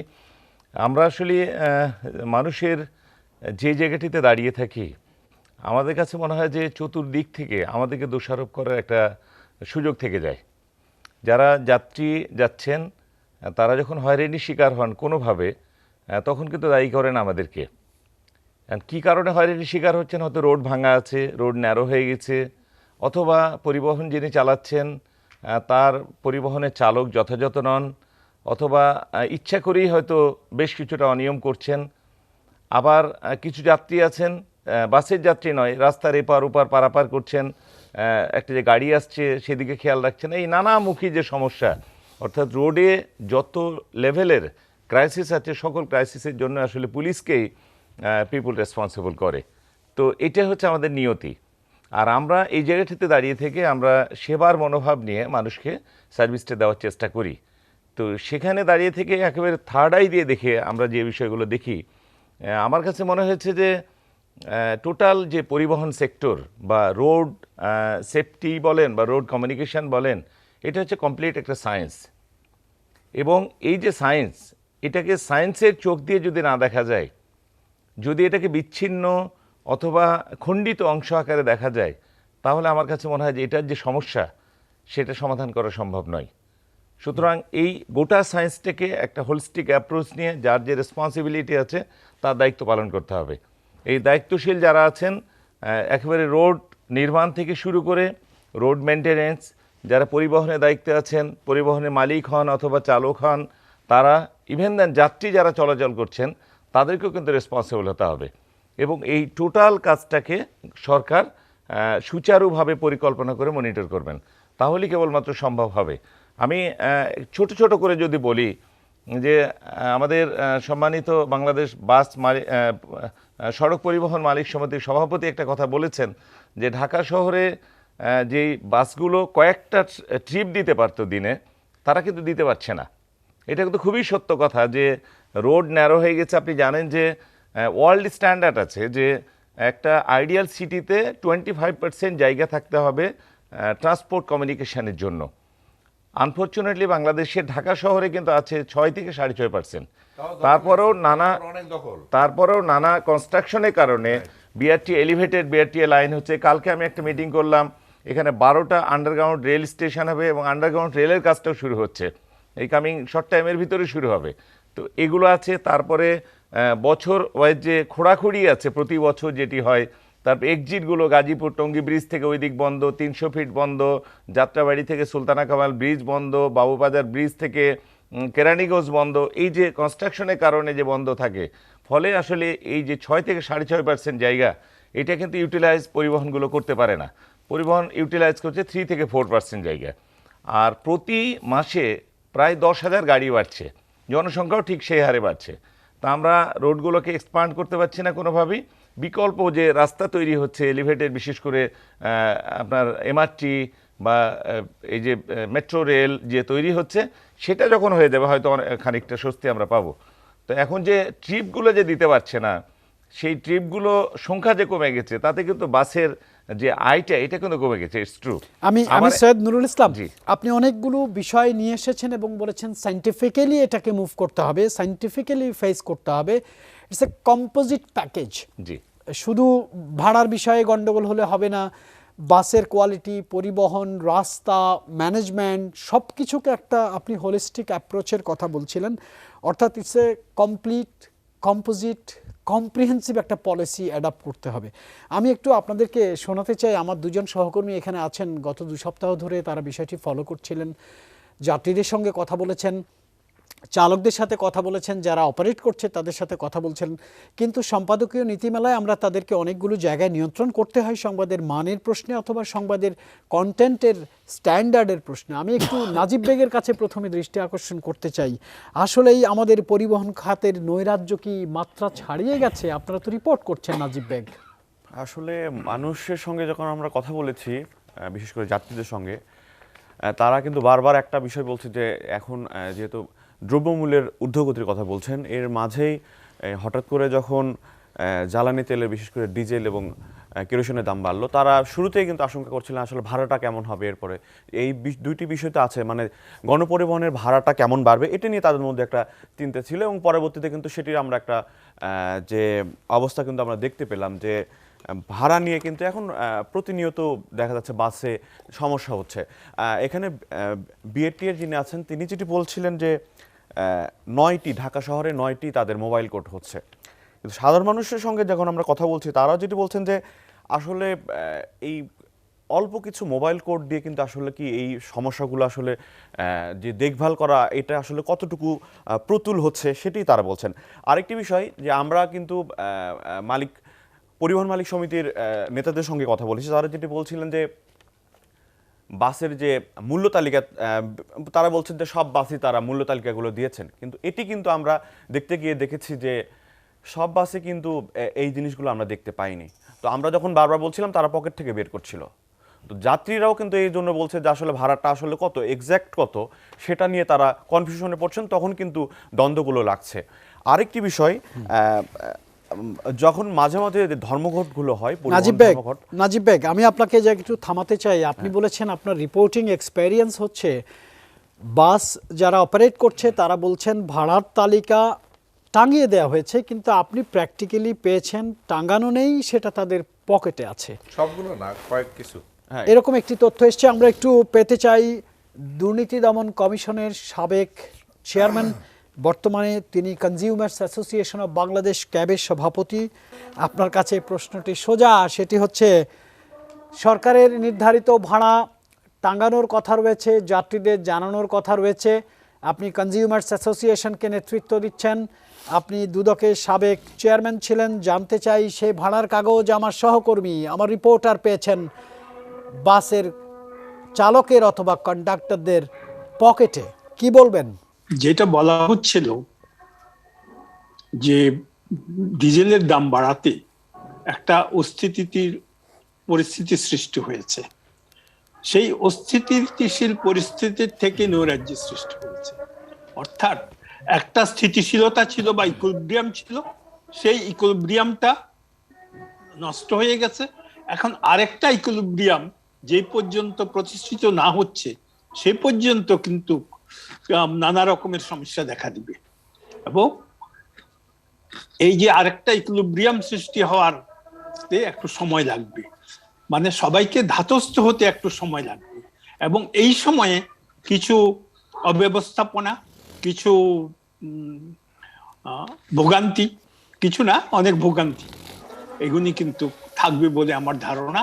তবে সম্মিলিতভাবে সবাই যদি প্রচেষ্টা চালায়, বাস মালিক, শ্রমিক, যাত্রী, যারা যাত্রী তারা এবং আমরা অন্যরা যারা আছি, সবাই যদি আপনার একটা সহনশীলতার মনোভাব নিয়ে কাজ করি তাহলে হয়তো দ্রুত এই যে জি নতুন স্যার স্যার আপনি equilibrium আপনি সৃষ্টি হবে। সহনশীলতার কথা বলেছেন, সকল পক্ষকে সহনশীল হবার কথা বলেছেন। আর সহনশীলতার কথা বলছিলেন গোলাম রহমান, সভাপতি consumers association of Bangladesh cab. আমি একটু আমার সহকর্মীর কাছে আবার একটু ফিরে আসতে চাই, খুব সংক্ষেপে যদি মানিক মিয়াজি জানান, সেটি হচ্ছে সহনশীলতা কি আসলে কারো মধ্যেই দেখেছেন? এখানে একটা জিনিস নাজিব বেগ আমার সহকর্মী যেটা বলছিলেন যে ছাড়টা দেওয়ার কথা সেটা পকেটে পাওয়া গেছে, আমি আসলে একটু ভিন্ন জায়গায় যেতে যাচ্ছি। সেটা হচ্ছে মালিক শ্রমিক কিংবা রোড ট্রান্সপোর্ট অথরিটি কিংবা আমাদের পুলিশের পক্ষ থেকে এখানে যারা আছেন ওনারা একটা আইন করে দিয়েছেন। সে আইনটা আসলে কতটুকু মানা হচ্ছে? যেমন বাস মালিকরা যখন সকালবেলায় বাস ড্রাইভাররা কিংবা কন্ট্রাক্টররা বের হয় তখন তাদেরকে একটা নির্দিষ্ট পরিমাণ টাকার কথা বলে দেওয়া হয় যে আজকে তুমি 6টা টিপ মারবা, এটা থেকে তুমি আমাকে 8,000 টাকা দিতে হবে কিংবা 9,000 টাকা দিতে হবে। তখন সে যখন রোডে যায়, যাওয়ার পরে সে আসলে মানে তখন অ্যাগ্রেসিভ হয়ে যায়। সে 10 টাকা সর্বনিম্ন যে বাড়ার কথাটা বলা হয়েছে সেখানে সে 15 টাকা নিতে বাধ্য হয়। এখানে আরেকটা জিনিস ইলিয়াস হোসেন সাহেব যে কথাটা বলেছিলেন যে বেশিরভাগ যাত্রী আসলে তখন অফিসে যেতে হবে, তার সময়ের একটা ব্যাপার থাকে, সে তখন ওই দিকে কনসেন্ট্রেট করে, সে আসলে ওদের সাথে 10 টাকা 5 টাকার জন্য কথা বলে না। তো এখানে সাধারণ যাত্রী এছাড়া যারা আছে, যারা আসলে কাজ করছে না কিংবা ডে লেবার টাইপ, ওরা যখন বাসে ওঠে তখন তারা আসলে ওই টাকাটা দিতে তাদের জন্য বাদে, তারা আসলে দিতে চায় না। তখনই তাদের সাথে বাস যাত্রীদের কিংবা কন্ট্রাক্টরদের হট্টগোল বাঁধে। এই জায়গাগুলো আসলে দেখার জন্য বিআরটি থেকে ঢাকায় 9টা কিংবা চিটাগাংয়ে 2টার কথা বলা হয়েছে। আসলে এত বাস, যেখানে 8,000 বাসের কথা বলা হয়েছে, ঢাকা 8,000-এর মধ্যে আমরা বলেছি যে 6,000 আপনাদের চলতেছে। বন্ধ হয়ে গেছে। হ্যাঁ, বন্ধটা এই 6,000-এর জন্য আসলে 11টা ম্যাজিস্ট্রেট, 9টা ঢাকায়, 9টা চিটাগাংয়ে 2টা, 11টা কি আসলে যথেষ্ট? এখানে এমন ঘটনাও ঘটেছে, আমরা দেখেছি বাস যাত্রীকে বাস থেকে ফেলে দেওয়া হয়েছে, মারা গিয়েছে। এটা গত এই জায়গায় আসতে ঘটনা। চাই, এই জায়গায় ভেরি ইম্পর্টেন্ট মানিক মিয়াজি, ভেরি ইম্পর্টেন্ট। বাস যাত্রীকে বাসের পরিবহন শ্রমিকরা বাস থেকে ছুঁড়ে ফেলে দিয়েছে এবং সেটাতে মারা গিয়েছে। সভাপতি বাংলাদেশ সড়ক পরিবহন মালিক সমিতি, আপনি শুধু একটি সংগঠনের নেতা নন, আপনি এদেশের মন্ত্রী ছিলেন, আপনি বাংলাদেশের অন্যতম বড় একটি রাজনৈতিক দলের মহাসচিব ছিলেন। You have a lot of commitments to your people. আপনাদের পরিবহনের শ্রমিকরা যাত্রীদেরকে নির্যাতন করার একাধিক রিপোর্ট হয়েছে। আপনি যেহেতু 3টি জায়গায় আপনি এখন রিপ্রেজেন্ট করছেন, a former minister, you are a parliamentarian, আপনি একটি পার্টির প্রধান, আপনি একই সঙ্গে পরিবহন বাংলাদেশ সড়ক পরিবহন মালিক সমিতির প্রেসিডেন্টও। আপনার কাছে পরিষ্কার জানতে চাই, তলে তলে কি সব সেট, নাকি সত্যিকার অর্থে আপনারা কোনো রূপরেখা দিবেন বাংলাদেশের পরিবহন সেক্টরের? আমার কিন্তু ঢাকায় কোনো গাড়ি চলে না, কাজে আমার এখানে কোনো স্বার্থের ব্যাপার নেই। আমাদের সারা বাংলাদেশে কিন্তু কোনো গন্ডগোল কথা হচ্ছে না, শুধুমাত্র ঢাকাতে এই 6,000 গাড়ি নিয়েই কিন্তু এই সমস্যাটা হচ্ছে। এখানে ছুঁড়ে ফেলানোটাও এখানেই হচ্ছে বা আশেপাশে হচ্ছে, কিন্তু দেশের আরও তো অনেক জেলাতেই অনেক গাড়ি আছে। আমাদের প্রায় লাখের উপরে আমাদের গাড়ি আছে সারা বাংলাদেশে। সংগঠনও আমাদের 132টার মতো সংগঠন রয়েছে। রোস্তম আলী যে বললেন, উনি কথা বললেন, উনিও কিন্তু আমাদেরই সহসভাপতি এবং উনি ট্রাক সেক্টরটা উনি দেখাশোনা করেন ওই সাইডটা। তো প্রেসিডেন্ট হিসাবে আমিও দেখাশোনা করি এবং ওনারা যখন আন্দোলনে গেলেন আমরা স্টপ করতে বলেছিলাম, পরবর্তীতে ওনারা স্বরাষ্ট্রমন্ত্রীর সঙ্গে রাত্রে বসে এটা উইথড্র করে দিলেন। এখন আপনি যেটা বলছেন, যারা যাত্রীকে ছুঁড়ে ফেলে দেয়, যারা যাত্রীকে হয়রানি করে, আমরা কোনোভাবেই, অন্তত ব্যক্তিগত আমি না, আমার সংগঠন থেকে আমি আপনাকে দায় নিয়েই বলতেছি, আমরা কোনোভাবেই এটাকে অ্যালাউ করতে চাই না। They should be punished according to our country law and order অনুযায়ী তাদের ব্যবস্থা যাই নেন আপনারা, আমরা কোনোদিন তাদের তদবির করবো না, কোনোদিন তদবির করবো না। এই কারণেই করবো না যে এটা তাদের প্রতি কোনো নির্দেশ আমাদের দেয়া নাই। আর সাংবাদিক সাহেব যে কথাটা বলেছেন, কথাটার সত্যতা আছে। অনেক মালিকই বলে দেন যে কত দিবি আজকে ভাড়া, বলে আজকে স্যার তেলের দাম বাড়ছে, 5,000 টাকা বেশি দিতে পারবো না। তো বলে না, তুই 6,000 দিতে হবে বা 3,000 দিতে হবে, সাপোজ 1,000 দিতে হবে। তো এরকম একটা বার্গেনিং কিন্তু হয়, যেটা সারা বাংলাদেশে আর কোনো জায়গাতেই নাই। এই সেটিং সার্ভিস ঢাকা ছাড়া কোনো জায়গাতে ইয়েতেই নাই। এবং আমি স্ট্রিক্টলি এইটাকে আমি ব্যান করে দিয়েছি যে আর কোনোদিন বাংলাদেশে এই ঢাকাতে আর কোনোদিন আমরা সড়কের থেকে এইটা কোনোদিন আমি পাস করব না যে এই সিটিং সার্ভিস, কারণ এই চিটিং সার্ভিসের কথা শুনবো, আমার তো কোনো ঠেকা পড়ে নেই এখানে। আর গাড়ির ছাল চামড়া থাকবে না, রং থাকবে না, এটা তো একটা সিটি, এটা বুঝতে হবে। তো এইটা নিয়ে আমরা কথা বলেছিলাম, আমাদের সাবেক আনিসুর রহমান সাহেব মারা গেলেন, ভদ্রলোক অনেকটা আমাদের বিষয়গুলো নিয়ে একটু উনি নাড়াচাড়া করেছিলেন এবং উনি বলেছিলেন যে আমরা এই সাইডটা অন্তত আমার সাইডটা ঠিক করে দেন আপনারা। আমরা বলছিলাম আপনি কি করবেন, বলে যে আমরা সব গাড়ি নিয়ে নেবো, আপনার প্রত্যেকটা গাড়ি আপনার নিয়ে নেবো, 4% আমি আপনাকে আবার ঋণ দিব, আপনি কি এই গাড়িগুলো কী করবেন, ড্যামেজ করে দেবেন?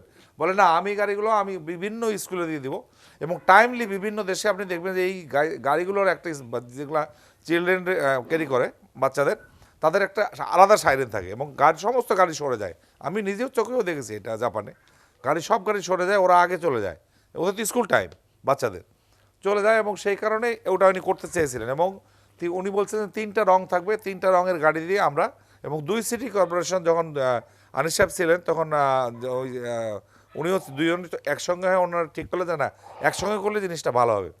কিন্তু পরবর্তীতে উনি উনি মারা যাওয়ার কারণেই পরবর্তীতে এইটা আর এখন পর্যন্ত অগ্রসর হয়নি। উনি পরিবহনটা বোঝার চেষ্টা করতেন। আপনি যেমন আজকে একটু এখানে বসে আপনি বুঝতে পারছেন যে টেলিভিশনটা কী জিনিস, এটার ভালো মন্দ খারাপ সব কিছুই আপনি বিয়ার করতেছেন, আপনাকে করতে হবে। তো আমাদেরও এটা করতে হয়, কিন্তু অকারণে আমাদের উপর কিছু সিটাফোটা আসুক দোষের, এটা আমরা কখনোই চাই না। আমরা চাই না যে কোনো শিক্ষককে ধাক্কা দিয়ে ফেলে দেওয়া হোক, কোনো প্যাসেঞ্জারের গায়ে হাত দেওয়া হোক, এটাও আমরা চাই না। তাতে আমাদের গায়ে যদি হাত পড়ে আমি মনে করি যে না, এটাও আমাদের সহনীয়, কেননা আমাদের পেটে খায়, খেলে পিঠে একটু সইতে হয়। জি, সভাপতি বাংলাদেশ সড়ক পরিবহন মালিক সমিতি মশিউর রহমান রাঙ্গা, আপনি আপনার ব্যাখ্যা দিয়েছেন, সেটি হচ্ছে আমরা একটু অনলাইনে পেতে চাই কন্ট্রোল।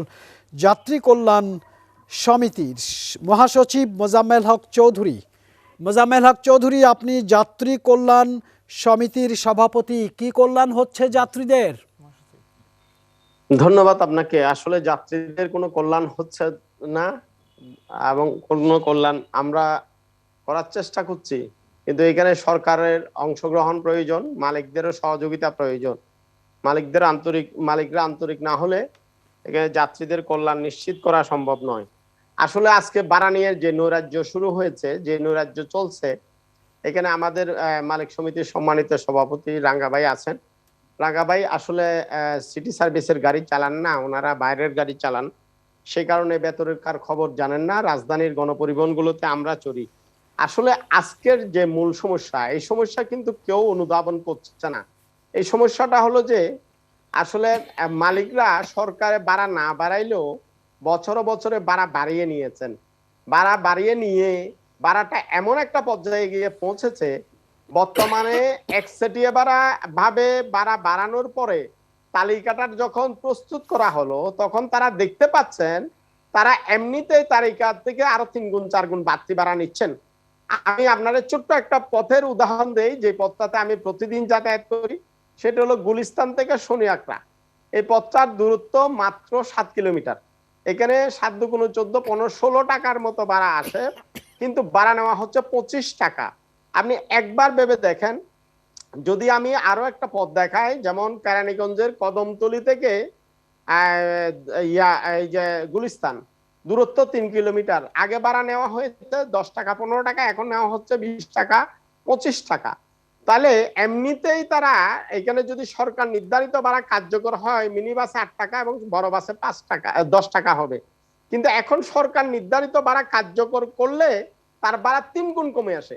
সেই কারণে যাত্রীরা চায় সরকার নির্ধারিত তালিকা অনুযায়ী ভাড়া দিতে, আর চালকরা, আপনার টেলিভিশনের ক্যামেরাম্যানরা পেয়েছেন পকেটে, আমরা পাচ্ছি চালকের সিটের নিচে।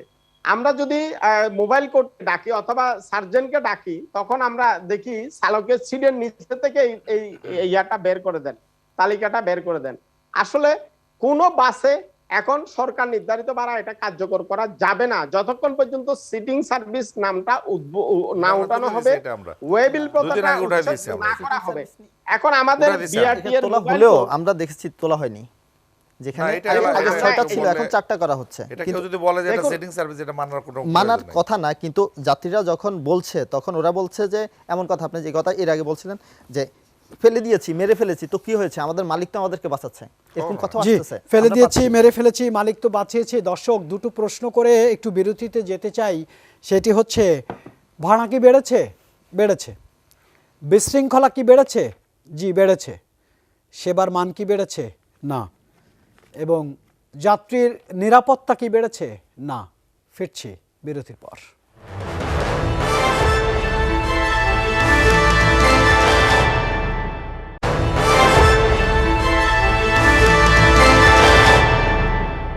দর্শক, বিরতির আগে দুটো প্রশ্ন করেছিলাম, উত্তর ছিল না। সেটি হচ্ছে ভাড়া কি বেড়েছে, উত্তর হ্যাঁ। বিশৃঙ্খলা কি বেড়েছে, উত্তর হচ্ছে হ্যাঁ। না ছিল দুটো প্রশ্নের উত্তর, একটি হচ্ছে সেবা কি বেড়েছে, না, এবং যাত্রীর নিরাপত্তা কি বেড়েছে, না। কথা বলতে চাই রুস্তম আলী খান, আহ্বায়ক বাংলাদেশ ট্রাক কাভার্ড ভ্যান পণ্য পরিবহন মালিক শ্রমিক ঐক্য পরিষদ। আপনারা হরতাল ডেকেছিলেন, আপনাদের সঙ্গে যাত্রীদের তো কোনো সমস্যা নেই, আপনাদের সঙ্গে সমস্যা হচ্ছে অথরিটিদের, যাদের সিদ্ধান্ত আপনারা মানেননি। কিন্তু আপনারা হরতাল ডেকে যাত্রীদের সাথে আপনাদের যে কমিটমেন্ট সেটি ব্রেক করেছেন রুস্তম আলী খান। আপনারা হুট করে আপনাদের স্বার্থে হরতাল ডাকতে পারেন কিনা, সারা দেশ অচল করে দিতে পারেন আমরা হরতাল ডাকিনি। আপনাকে বলি, জ্বালানি তেলের মূল্য 1 লিটারে 15 টাকা বৃদ্ধি করছে হঠাৎ, আমরা জানি না। রাত 10টায় টেলিভিশনে স্ক্রিনে দেখলাম যে আজকে জ্বালানি তেলের মূল্য 15 টাকা বৃদ্ধি করা হয়েছিল পার লিটারে। রাত 12টায় সেটা কার্যকারী করে গেছে। এই ঘটনাকে কেন্দ্র করে মালিক শ্রমিকদের মধ্যে এটা দেখা দিচ্ছে যে কিভাবে এই 15 টাকা পার লিটারের তেল দিয়া একটা গাড়ি চিটাং গেলে আর 2 থেকে 2,500 টাকা বাড়তি খরচ হবে, 2,500 টাকা। এই খরচ দিয়ে সে যাবে কি করে?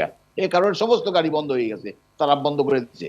এবং বন্ধ করে দেওয়ার পরে আমরা তাদের বন্ধটা যৌক্তিক হয়েছে এবং এই কারণেই আমরা তাদেরকে এটা মেনে নিয়েছি। হ্যাঁ, আমাদের গাড়ি তো তারাই চালায়, শ্রমিকরা চালায়, মালিক বন্ধ করে দিয়েছে সমস্ত মালিকরা। সেখানে আমাদের কিছু করার ছিল, আমরা হরতাল ডাকি নাই। হরতাল ডাকতে দেওয়ার ডাক্তার ইতিহার আমরা নাই, আমরা হরতাল ডাকি না। রাজনৈতিক দলগুলো হরতাল ডাকবে, আমরা যদিও ডাকি কোনো কোনো সময় কর্মবিরতি করি, কিন্তু সেটা আমরা করি নাই। অফিসিয়ালি আমরা কোনো মিটিং করে কোনো সিদ্ধান্ত নেই নাই, নেওয়ার মতো সুযোগ আমাদের ছিল না। এই যে জ্বালানি তেলের মূল্য 15 টাকা পার লিটার বেড়েছে, এর ফলে যে শুধুমাত্র আমরা ক্ষতিগ্রস্ত হবো তা না। আজকে আপনার সাংবাদিকদের সবই জানেন, লেখেন, আজকে সারা দেশের বিভিন্ন পেশা, এগ্রিকালচারে, বিদ্যুতে, সর্বক্ষেত্রে আজকে জ্বালানি তেলের প্রভাব পড়ে গেছে। আপনি জানেন যে একটা ট্রাকের যদি 2,000 টাকা টিপে পারে, তার 5 টাকা বাড়ায় কেজিতে অন্যান্য ব্যবসায়ীরা। তো সেখানে 5 টাকা কেজি চাউলে পারে, 1 কেজি লাল শাকের, 1 মোটা লাল শাকের তার মূল্য বৃদ্ধি করে। আমাদের কিন্তু সব পরবর্তী সময় সব আঙ্গুল দেখায় যে ট্রাক ভাড়া বৃদ্ধি পাইছে, এ কারণে আজকে জিনিসপত্রের দাম বেড়ে গেছে। আসলে এটা কি, যে এই জ্বালানি তেলের, আমরা তো এখনো মনে করি এই জ্বালানি তেলের বৃদ্ধির কারণে গভর্নমেন্ট এই জনসাধারণের যে চতুর্মুখী সমস্যায় পড়ছে বা এটা সমস্যা ফেস করতে হচ্ছে, সমাধান করতে, মোকাবিলা করতে হচ্ছে, এটার জন্য আমাদেরকে দায়ী করলে এটা ঠিক হবে না। কারণ আমরা এই যে জ্বালানি তেলের মূল্য, অতিরিক্ত মূল্য দিয়া এখানে গাড়ি চালাইয়া ন্যায্য মূল্যে আজকে জনসাধারণের কাছে পণ্য পৌঁছাবো, এরকম সুযোগ আমাদের হাতে নাই, এটা আপনারা বুঝেন। জি, রুস্তম আলী খান, আহ্বায়ক বাংলাদেশ ট্রাক কাভার্ড ভ্যান পণ্য পরিবহন মালিক শ্রমিক ঐক্য পরিষদ, আপনার ব্যাখ্যা আপনি দিয়েছেন। দর্শক মণ্ডলী, এতক্ষণ থেকে বাংলাদেশের পরিবহন সেক্টরে আমরা যা তথ্য দিচ্ছিলাম তা হচ্ছে বিশৃঙ্খলা, নৈরাজ্য, যাত্রী নিরাপত্তাহীনতা, অনেকগুলো খারাপ চিত্র আমাদের সামনে আমরা আলোচনা করেছি দর্শক, কিন্তু একটু উন্নত চিত্র দিতে চাই। সংযুক্ত আছেন আমাদের সঙ্গে যুগ্ম সাধারণ সম্পাদক, পর্তুগাল বাংলা প্রেস ক্লাব থেকে, তিনি একজন বাংলাদেশি বর্ন পর্তুগিজ সিটিজেন, যিনি আমাদেরকে একটু জানাবেন ইউরোপীয় ইউনিয়নে কিভাবে পাবলিক ট্রান্সপোর্ট পরিচালিত হয় সে ব্যাপারে একটা চিত্র দিবেন। আনোয়ার এইচ খান ফাহিম, পর্তুগালের লিসবন থেকে। বলুন তো, আলোচনা তো শুনছিলেন, আপনাদের পরিবহন সিস্টেমটা কিরকম? সবাইকে শুভেচ্ছা জানাচ্ছি, আপনাকে ধন্যবাদ জানাচ্ছি এত সুন্দর একটা প্রোগ্রাম উপস্থাপনা করার জন্য। খুব সুন্দর প্রোগ্রাম উপস্থাপনা করছেন। শুরুতেই বলতে চাই, ইউরোপে বাংলাদেশ ডিজিটালাইজেশন হয়েছে, বাংলাদেশ ডিজিটাল হয়েছে, ডিজিটাল বাংলাদেশ ঘোষণা হয়েছে। ঢাকা শহরটা যদি কোনো না কোনো ভাবে ডিজিটালাইজেশনের মানে কোনো ডিজিটালাইজেশন হইতো, তাইলে হয়তো এই সমস্যাগুলো হতো না। ইউরোপে যে জিনিসটা হয়, ইউরোপ বলতে আমি লিসবন সিটির কথা বলছি, এখানে এই ধরনের একটা স্মার্ট কার্ড থাকে। স্মার্ট কার্ডটা যে কোনো সময় প্রতি মাসের জন্য রিফিল করা যায়।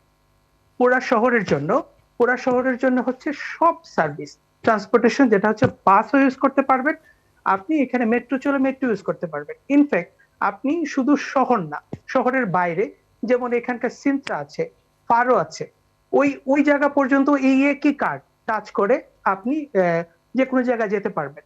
এখন এটা ইউজ করার জন্য আপনাকে যে এই দেশের নাগরিক হতে হবে, এই দেশে বসবাসকারী হতে হবে এমন না। আপনি এসে এটা এক ধরনের টেম্পোরারি কার্ডও পাওয়া যায়, যেটা মানে এখানে একটা ডিজিটাল স্মার্ট কার্ড আর একটা টেম্পোরারি কার্ড হচ্ছে এটা পেপারের থাকে। এটা ইউজ করেও আপনি যে কোনো সার্ভিস নিতে পারবেন।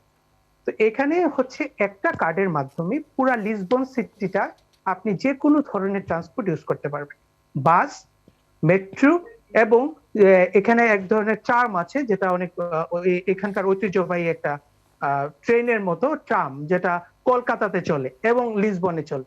এটা ইউরোপের মধ্যে একমাত্র দেশ যেখানে আপনার ট্রাম চলে। এই সব কিছু আপনি একটা কার্ডের মতো ইউজ করতে পারবেন, একটা কার্ড দিয়ে আপনি সবকিছু অ্যাক্সেস করতে পারবেন। এবং লিসবন সিটিটাকে এমন ভাবে যে মানে ট্রান্সপোর্টেশন তৈরি করা হয়েছে, যে কোনো মানে আপনি লিসবন সিটির আপনি যে কোনো স্থানে থাকেন না কেন, আপনার বাসার সামনে বাস যাবে, এইভাবে এই প্ল্যানিং করা হয়েছে। মানে বাস আপনি হাঁটার দূরত্বে আপনি বাস পাবেন। এবং লিসবনটার ব্যাপারে একটু বলে দিচ্ছি, লিসবনটা হচ্ছে অনেক উঁচু জায়গা। লিসবন সিটিটা তো মানে ইয়ে হয়েছে অনেক উঁচু জায়গা, আটলান্টিকের পারের একটা দেশ, তো এটা পৃথিবীর শেষ সীমান্ত ধরা হয়। তো লিসবনটা অনেক উঁচু, কিন্তু এত সুন্দরভাবে ওনারা ট্রান্সপোর্টেশন তৈরি করেছেন যে আনোয়ারেজ খান ফাহিম, আমরা একটা চিত্র পেলাম। এর মধ্যে আমাদের সঙ্গে যারা রয়েছেন তারাও প্রচুর বিদেশ ভ্রমণ করেন সরকারি কাজে, ব্যক্তিগত কাজে। আমরা বিভিন্ন দেশের ট্রান্সপোর্টেশন, বিশেষ করে সিটি সার্ভিস বা সিটি ট্রান্সপোর্টেশন দেখেছি। আপনি মন্ত্রী থাকা অবস্থায় আপনি বিভিন্ন সময়ে দেশ বিদেশ ভ্রমণ করেছেন, ব্যক্তিগতভাবে আপনি যান। আমরা তাহলে ট্রান্সপোর্টেশন সিস্টেমে, মশিউর রহমান রাঙ্গা, আমরা অনেক পিছিয়ে আছি। এটা কি এখন স্বীকার করতে আপনাদের খুব অসুবিধা হচ্ছে? কোনো অসুবিধা নেই, আমরা স্বীকার করছি যে আমরা অনেক পিছিয়ে আছি। আপনি দেখবেন লন্ডনের পুরাটাই একটা কোম্পানি কিন্তু সম্পূর্ণ গাড়িগুলোই মেনটেন করে, একটা কোম্পানি মাত্র। এখানে আমাদের হাজারো মালিকের হাজারো সমস্যা, হাজারো শ্রমিক। শ্রমিক থাকবেই গাড়িতে, আলাদা আলাদা সব শ্রমিক থাকবে, কিন্তু সে একজনই মাত্র শ্রমিক। অন্যগুলো সমস্ত আপনার সিস্টেম, ওনার ড্রাইভারের কাছে সুইচ থাকবে, গেট খুলে যাবে, আবার নামবে, লোক উঠে পয়সা দেবে, কোথায় যাবে, কতটুক যাবে, সেই অনুপাতে সে পয়সা ওখানে দেবে। এবং এটা আমি অনেক জায়গায় দেখেছি। এবং যদি শেষ পর্যন্ত সরকার সাবসিডি দিয়ে থাকে, প্রত্যেক গভর্নমেন্ট থেকে তাদের কাছে একটা ট্রেনেও সাবসিডি দিয়ে থাকে। এবং সিটিগুলোতে আপনি ম্যানিলা সম্ভবত অথবা অস্ট্রেলিয়া, এই ধরনের একটা আপনি দেখবেন সেখানে যে বিনা পয়সায় আপনি শহরে ঘুরতে পারবেন। আপনি বাইরের থেকে গিয়েছেন, আপনার কাছে পাসপোর্ট আছে, আপনি ওই পাসপোর্ট দেখিয়েই আপনি বিনা পয়সায় তারা আপনাকে শহরটাকে ঘোরাবে। মানে তাদের এইটা আমাদের এই যে পর্যটনের জন্য তারা এটা করে থাকে আর কি। আমাদের দেশে তো ওই অবস্থা নেই। তার উপরে আবার এই এখন যত নতুন ডেভেলপমেন্ট ওয়ার্ক যত হচ্ছে, রাস্তার উপরে যে ডেভেলপমেন্ট ওয়ার্কগুলো হচ্ছে, তার কারণে যাত্রীগুলো ভেহিকেলস অনেক স্লো হয়ে গেছে। আজকে আপনি এখন এই মুহূর্তে এখান থেকে আপনি পুরান ঢাকা বা ঢাকা জেলার সাহেবের ওখানে বা ডিসি সাহেবের ওখানে যেতে চাইলে আপনাকে মিনিমাম 2 ঘন্টা আপনাকে ব্যয় করতে হবে। অথচ আপনার যদি এইসব সিস্টেমেটিক হতো তাহলে কিন্তু আপনি 15 to 20 মিনিটস আপনি সেখানে পৌঁছে যেতেন।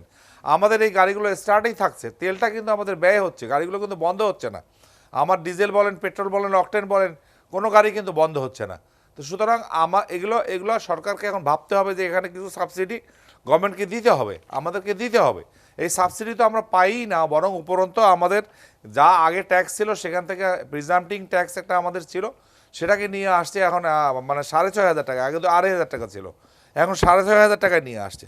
আমাদের টায়ারের দাম বেড়ে গেছে 3,000-4,000 টাকায় পার জোড়াতে বেড়ে গেছে। আমাদের আপনার ইয়াতে বেড়ে গেছে, ব্রেক শুয়ের দাম বেড়ে গেছে, তারপরে আপনার হুইল সিলিন্ডারের দাম বেড়ে গেছে। সমস্ত যন্ত্রাংশ একটা গাড়ির যা আছে এগুলোর সঙ্গে সরকার কোনোদিন সমন্বয় করে না। তো এখন কথা হলো গাড়ি ব্যবসা আমরা করতে আসছি, সরকার যখন তেলের ভাড়া বাড়ে আমরা তখনই বলি যে না, তাহলে এই তেলটা যেহেতু আপনারা দিয়ে না, আমাদের ব্যবসায় এটা পোষাবে না, এটা আপনারা বাড়িয়ে না দেবো, আমরা আমাদের তাহলে অন্য রাস্তায় যেতে হবে। জি, আমি একটু বিআরটিকে আমরাও ডাকিনি, আমরা মালিক সমিতি, এই ট্রাক মালিক সমিতি কিন্তু আমাদের। তো সুতরাং আমরা এই হরতাল কিন্তু ডাকিনি, এবং উনিও বলছে হরতাল ডাকিনি। যখনই রাত্রে একটা পেট্রোল পাম্পে গিয়েছে তেল নিতে, তখন বলছে তেলের দাম তো বেড়ে গেছে, 11টায় বেড়ে গেছে। 11টার সময় তেলের দাম বলছে যে 12টার থেকে বাড়বে, 11টায় তেলের দাম বাড়িয়ে দিয়েছে তারা। তো গিয়েছে এত কেন বাড়লো, বলে যে না তেলের দাম 14 টাকা করে পার লিটারে বেড়ে গেছে। এত দাম স্বাধীনতার পরে এই প্রথম বাংলাদেশে এত দামে তেল বাড়লো, কিন্তু ভাড়া বাড়ানো ছাড়াই এরা তারা করেছে। আপনার এই প্রশ্নের জবাবই একটু বিআরটি এর কাছে জানতে চাই। সেটা হচ্ছে লোকমান হোসেন মোল্লা, রাত 11টায় কেন তেলের দাম বাড়বে? সরকারি অফিস তো রাত 11টা পর্যন্ত কার্যকর থাকার কথা নয়, এক নাম্বার প্রশ্ন আমার জানার জন্যে। আরেকটি হচ্ছে, আপনি মশিউর রহমান রাঙ্গার বক্তব্য শুনছিলেন, তাদের চাকার দাম বেড়েছে, টায়ারের দাম বেড়েছে, তেলের দাম বেড়েছে, বাসের বডির দাম বেড়েছে, তারা লাভ করতে পারছেন না, অনেক বছর ধরে লোকসানে করছেন। আপনারা যখন টিকেটের দাম বাড়ান বা পরিবহনের যাত্রীদের ভাড়া বাড়ান, তাদের প্রতিনিধিত্ব থাকে না? তাদের বক্তব্যগুলো আপনারা শোনেন না? হ্যাঁ, ধন্যবাদ আপনার প্রশ্ন। এটা তেলের যে মূল্যটা সেটা কার্যকর করা হয়েছে জ্বালানি মন্ত্রণালয় থেকে। ওইটা ডিফারেন্ট মন্ত্রণালয়, আমাদের সড়ক পরিবহন মহাসড়ক বিভাগ এটা আলাদা, ওইটা ওই ডিপার্টমেন্ট মন্ত্রণালয় আলাদা। তবে সেটা কোনো স্ট্র্যাটেজিক কারণে হয়তো পয়লা বাড়িয়ে থাকে, না হলে তেলের আগামী স্টক নিতে পারে, এরকম কোনো কিছু হবে, আমি নট শিওর, ওনারা ভালো বলতে পারবেন এই বিষয়টা। আর যেটা বললেন ভাড়ার যে বিষয়ে, আমাদের নির্ধারণ যে কমিটি আছে সেখানে তাদের প্রতিনিধিত্ব থাকে, তো সুতরাং সেটা সবার প্রতিনিধিত্ব এবং বাজার দর প্রতিনিধিত্ব থাকে, যাত্রীদের হয়ে কোনো প্রতিনিধিত্ব থাকে। এই যে যাত্রী সংরক্ষণ অধিকার যে আপনার সংস্থা আছে, আপনার কর্তৃপক্ষ, তাদের প্রতিনিধি থাকে এবং ওদিন ছিলেন জেনারেল ছিলেন। লোকমান হোসেন, মাসে 3 মাসে আরটিসির একটা করে, উইদিন 3 মান্থের মধ্যে একটা করে আরটিসি ডিসিরিয়াতে একটা আরটিসি মিটিং কিন্তু হয়। জি, লোকমান হোসেন মোল্লা এবং মশিউর রহমান রাঙ্গা, আমরা একটু এদেশে পরিবহন সেক্টরে শৃঙ্খলার জন্য সবচাইতে ভোকাল যাকে আমরা সবসময় দেখতে পাই, বাংলাদেশের চিত্রনায়ক ইলিয়াস কাঞ্চন, যিনি একই সঙ্গে চেয়ারম্যান নিরাপদ সড়ক চাই আন্দোলনও করছেন।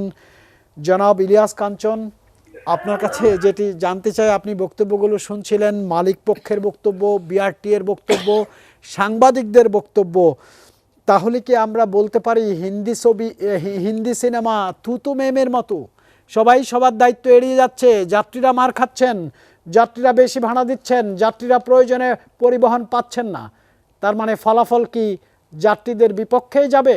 সবার এত উদ্যোগ, যাত্রীরা কেন সেবা পায় না ইলিয়াস কাঞ্চন? যাত্রীরা সেবা পায় না কারণ যাত্রীরা হলো দুর্ভাগা। যাত্রীদের আসলে কথা বলার মানে আমাদের নেই কেউ, যার জন্য আর যাত্রীরাও নিজেরাও কিন্তু ঐক্যবদ্ধ না। কেউ কেউ আছে যারা অফিসে যাবে, তারা 5-10 টাকা বেশি দিতে তারা রাজি হয়ে যায়, এবং কেউ যদি প্রতিবাদ করে তখন তাকে উল্টা বলে যে আপনি যান নাহলে নেমে যান।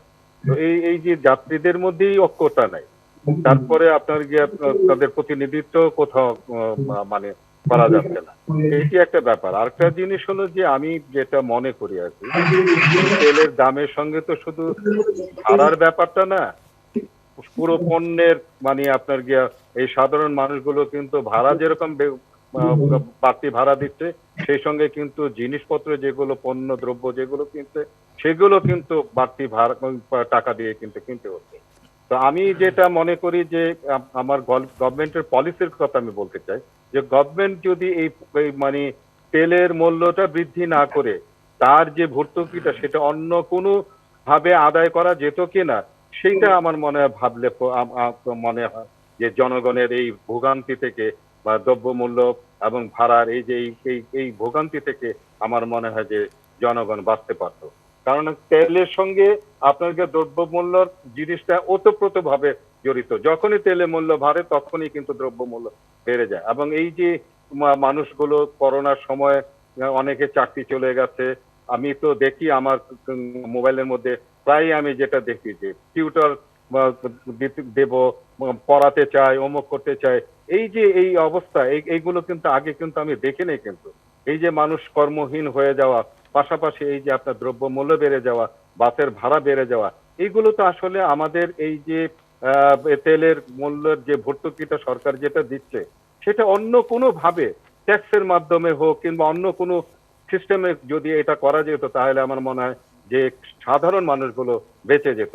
আরেকটি যেটি আমি বলতে চাই যে আনোয়ার সাহেব যে কথাটি বলেছেন, আপনারা এইটাকে একটু গুরুত্বের সঙ্গে যদি এটাকে নেওয়া যায় তাহলে কিন্তু দেখবে যে এই যে বাসের মধ্যে যে ব্যবসা, বাসের ভাড়া নিয়ে যে মারামারি, সেটা কিন্তু বন্ধ হতো। কিন্তু যদি এই সিস্টেমটা যদি করা যেত, যদি কার্ড সিস্টেমে যদি ভাড়াটা দেওয়া যেত, তাহলে কিন্তু এই যে বলা হচ্ছে যে তারা অতিরিক্ত ভাড়া নিচ্ছে, আর যাত্রীরাও বলছে আমরা অতিরিক্ত দিচ্ছি, কেউ বলছে এই দিচ্ছি সেই দিচ্ছি। আপনার কার্ড সিস্টেমে থাকলে, এটা কার্ডটা যখন পাঞ্চ করতো তখন কিন্তু সরকার ওর মধ্যে যতটুকু নেওয়ার কিন্তু তার বেশি কিন্তু কেউ নিতে পারতো না কিন্তু। তো এই যে সিস্টেম ডিজিটাল বাংলাদেশ আমরা বলছি, কিন্তু ডিজিটালি আসলে আমাদের গণপরিবহন, আমাদের পরিবহন ব্যবস্থার মধ্যে আমাদের কিন্তু সেই ব্যবস্থাটা কিন্তু আসে না। আপনি ঢাকা সিটির কথা বলেন, এই যে বললো যে এখন ৮,০০০ বাস চলছে, আপনি দেখেন এগুলো চেহারা দেখেন আপনি, এগুলো কি শহরে চলার মতো? তো এই যে এই এবং এদের দরজা জানালা বলেন, আপনার গিয়ে যাত্রীদের ওঠা নামার যে সুযোগ সুবিধাগুলো, এখন তো আপনার গিয়ে সবগুলো বাসের দেখবেন যে একটাই দরজা থাকে, কিন্তু একটা মানুষ সাধারণত উঠবে আপনার গিয়ে পেছন দিক দিয়ে, নামবে সামনের দিক দিয়ে, এইটাই সিস্টেম। এবং এটা অটোমেটিকলি দরজা হতে হবে। এই আপনার গিয়ে দরজা খুলে রাখে, সামনের দরজা একটা দরজা দিয়ে মানে যাত্রী থেকে ওঠা নামা করতে হচ্ছে, আবার এর নাম দিচ্ছে সিটিং সার্ভিস, গেট লক। জি হ্যাঁ, ইলিয়াস কাঞ্চন, চেয়ারম্যান সড়ক নিরাপদ সড়ক চাই, আপনার অবজারভেশনগুলো নিয়ে আমরা একটু মুখোমুখি হতে চাই। সৈয়দ নুরুল ইসলাম, যুগ্ম পুলিশ কমিশনার ট্রাফিক দক্ষিণ ডিএমপি। সৈয়দ নুরুল ইসলাম শুনছিলেন, এটি তো বাস্তবতা, আমরা রাস্তায় তাই দেখি, লক্কর ঝক্কর লেখা আছে সিটিং সার্ভিস, গেট নেই, দরজা নেই, কিন্তু লেখা আছে lock service, so get lock service. আসলে আপনারা মনিটরিং করতে গিয়ে এগুলো তো দেখছেন, ব্যবস্থাও নিচ্ছেন, ফলাফলটা আসলে কীরকম আমরা যা সাধারণ মানুষরা পাচ্ছি? Thank you very much. যে প্রশ্নটা করেছেন যে আসলে যে গেট লক, যে বাসগুলো লক্কর ঝক্কর, রং চটা, বডির চেহারা খারাপ, সিটিং সুবিধা নেই, যেটা ইলিয়াস কাঞ্চন সাহেব যেটা বললেন, এগুলো খুবই বাস্তব, আমরা প্রতিনিয়ত এটা দেখছি। বাট এটাকে নিয়ন্ত্রণ করার জন্য যে সংস্থা আছে তার প্রতিনিধি কিন্তু আছেন এখানে। এগুলো কিন্তু আমরাও কিন্তু এক ধরনের যে আপনাদের এগুলোর ফিটনেস আছে কিনা এটা হয়তো উনি জানতে, আপনারা আইনগত কি ব্যবস্থা নিচ্ছেন? ফিটনেস তো আমরা দেখব যে বিআরটিএ ফিটনেস সার্টিফিকেটটা দিয়েছে কিনা। যদি বিআরটিএ ফিটনেস সার্টিফিকেটটা দেয়, ড্রাইভারের কাছে যদি ওই সার্টিফিকেটটা থাকে, দেন আমরা কিন্তু পুলিশের পক্ষ থেকে এটাকে ফিট হিসাবে ধরে নিতে হবে। এখন আমার খোলা চোখে আমি দেখছি যে ফিটনেস নাই, কিন্তু বিআরটিএ বলছে, যারা এক্সপার্ট, যারা অথরিটি, তারা বলছে যে ফিটনেস আছে, তাহলে আমার কিন্তু করার কিছু নেই। আমি যখন দেখবো যে সার্টিফিকেট নাই, আনফিট গাড়ি, ফিটনেসের কোনো সার্টিফিকেট নাই, রিকমেন্ডেশন নাই, তখন কিন্তু আমি তার বিরুদ্ধে মামলা করতে পারবো, তাকে ডাম্পিংয়ে নিয়ে যেতে পারবো, ব্যবস্থা কিন্তু আমরা নিতে পারবো। বাট দ্যাট ভেরি রিজন আমরা কিন্তু এটা পাচ্ছি না, কারণ বিআরটি এটা নিয়ন্ত্রণকারী অথরিটি, তারা কিন্তু এটা সিদ্ধান্ত নেবেন যে এটা ফিট আছে কিনা। আরও যে কতগুলো বিষয় কিন্তু প্রসঙ্গ, আমি কিন্তু অনেকগুলো বিষয়ের সঙ্গে একমত। একই সাথে সার্ভিসে আছি, আবার একই সাথে আমরা যাত্রী, তো পিপল কিন্তু সার্ভিসটা পাচ্ছে না, এই বিষয়ে কোনো ডাউট নেই। আমরা লিসবনের যেটা দেখলাম, পর্তুগালের যেটা দেখলাম, এটা অবশ্যই আমাদের কাছে অনুকরণীয়। বাট এটা একটা মনে রাখতে হবে যে 200-250 বছরের গণতন্ত্র আর বাংলাদেশের 50 বছরের গণতন্ত্র স্বাধীন হওয়ার পরে এক হবে না, বাট আমরা ওই বেটারটার দিকে যাচ্ছি। আর একটা কথা ইংরেজিতে বলে যে crisis is the mother of invention. যখনই ক্রাইসিস আসছে তখন কিন্তু নতুন সৃষ্টি হয়েছে। এখন এই যে জ্বালানি তেলের বৃদ্ধি বা আনুষঙ্গিক বিষয় নিয়ে যে ক্রাইসিসটা আসছে, আমার কাছে মনে হয় এখন একটা সুযোগ আসছে যে এটাকে স্থায়ীভাবে সমাধান করার, এরকম কার্ড সিস্টেম চালু করা, অথবা যে তেলের দামটা যে বাড়লো, তেলের দাম কত টাকা বাড়লে বা কত পার্সেন্ট তেলের দাম বাড়লে বাসের ভাড়া কত পার্সেন্ট বাড়বে, এটা কিন্তু ফিক্স করে ফেলা যায়। কারণ তেলের দাম কিন্তু বাড়বে কমবে, এটাই স্বাভাবিক। তেল হচ্ছে একটা ইম্পোর্টেড আইটেম, যখন তেলের দাম কমে যায় তখন তো আমরা ভাড়া কমতে কখনো দেখি না, আর বাড়ার সময় কিন্তু আমরা বাড়তে দেখি এবং অ্যাব্রাপ্টলি যেমন মন চাই তেমন। তো সেই ক্ষেত্রে একটা জাতীয় নীতিমালা থাকবে যে কত পার্সেন্ট তেলের দাম বাড়লে কত পার্সেন্ট ভাড়া বাড়বে, করা যায়, খুব জটিল কাজ।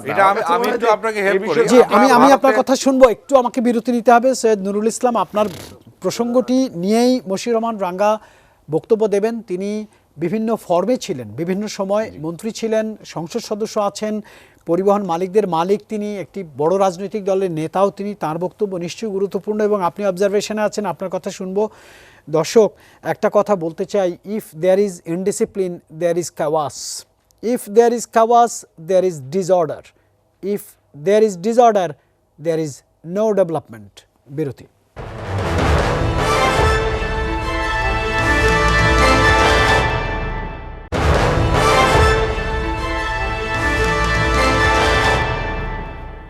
দর্শক বলছিলাম, if there is no discipline there is chaos, if there is chaos there is disorder, if there is disorder there is no discipline, no development.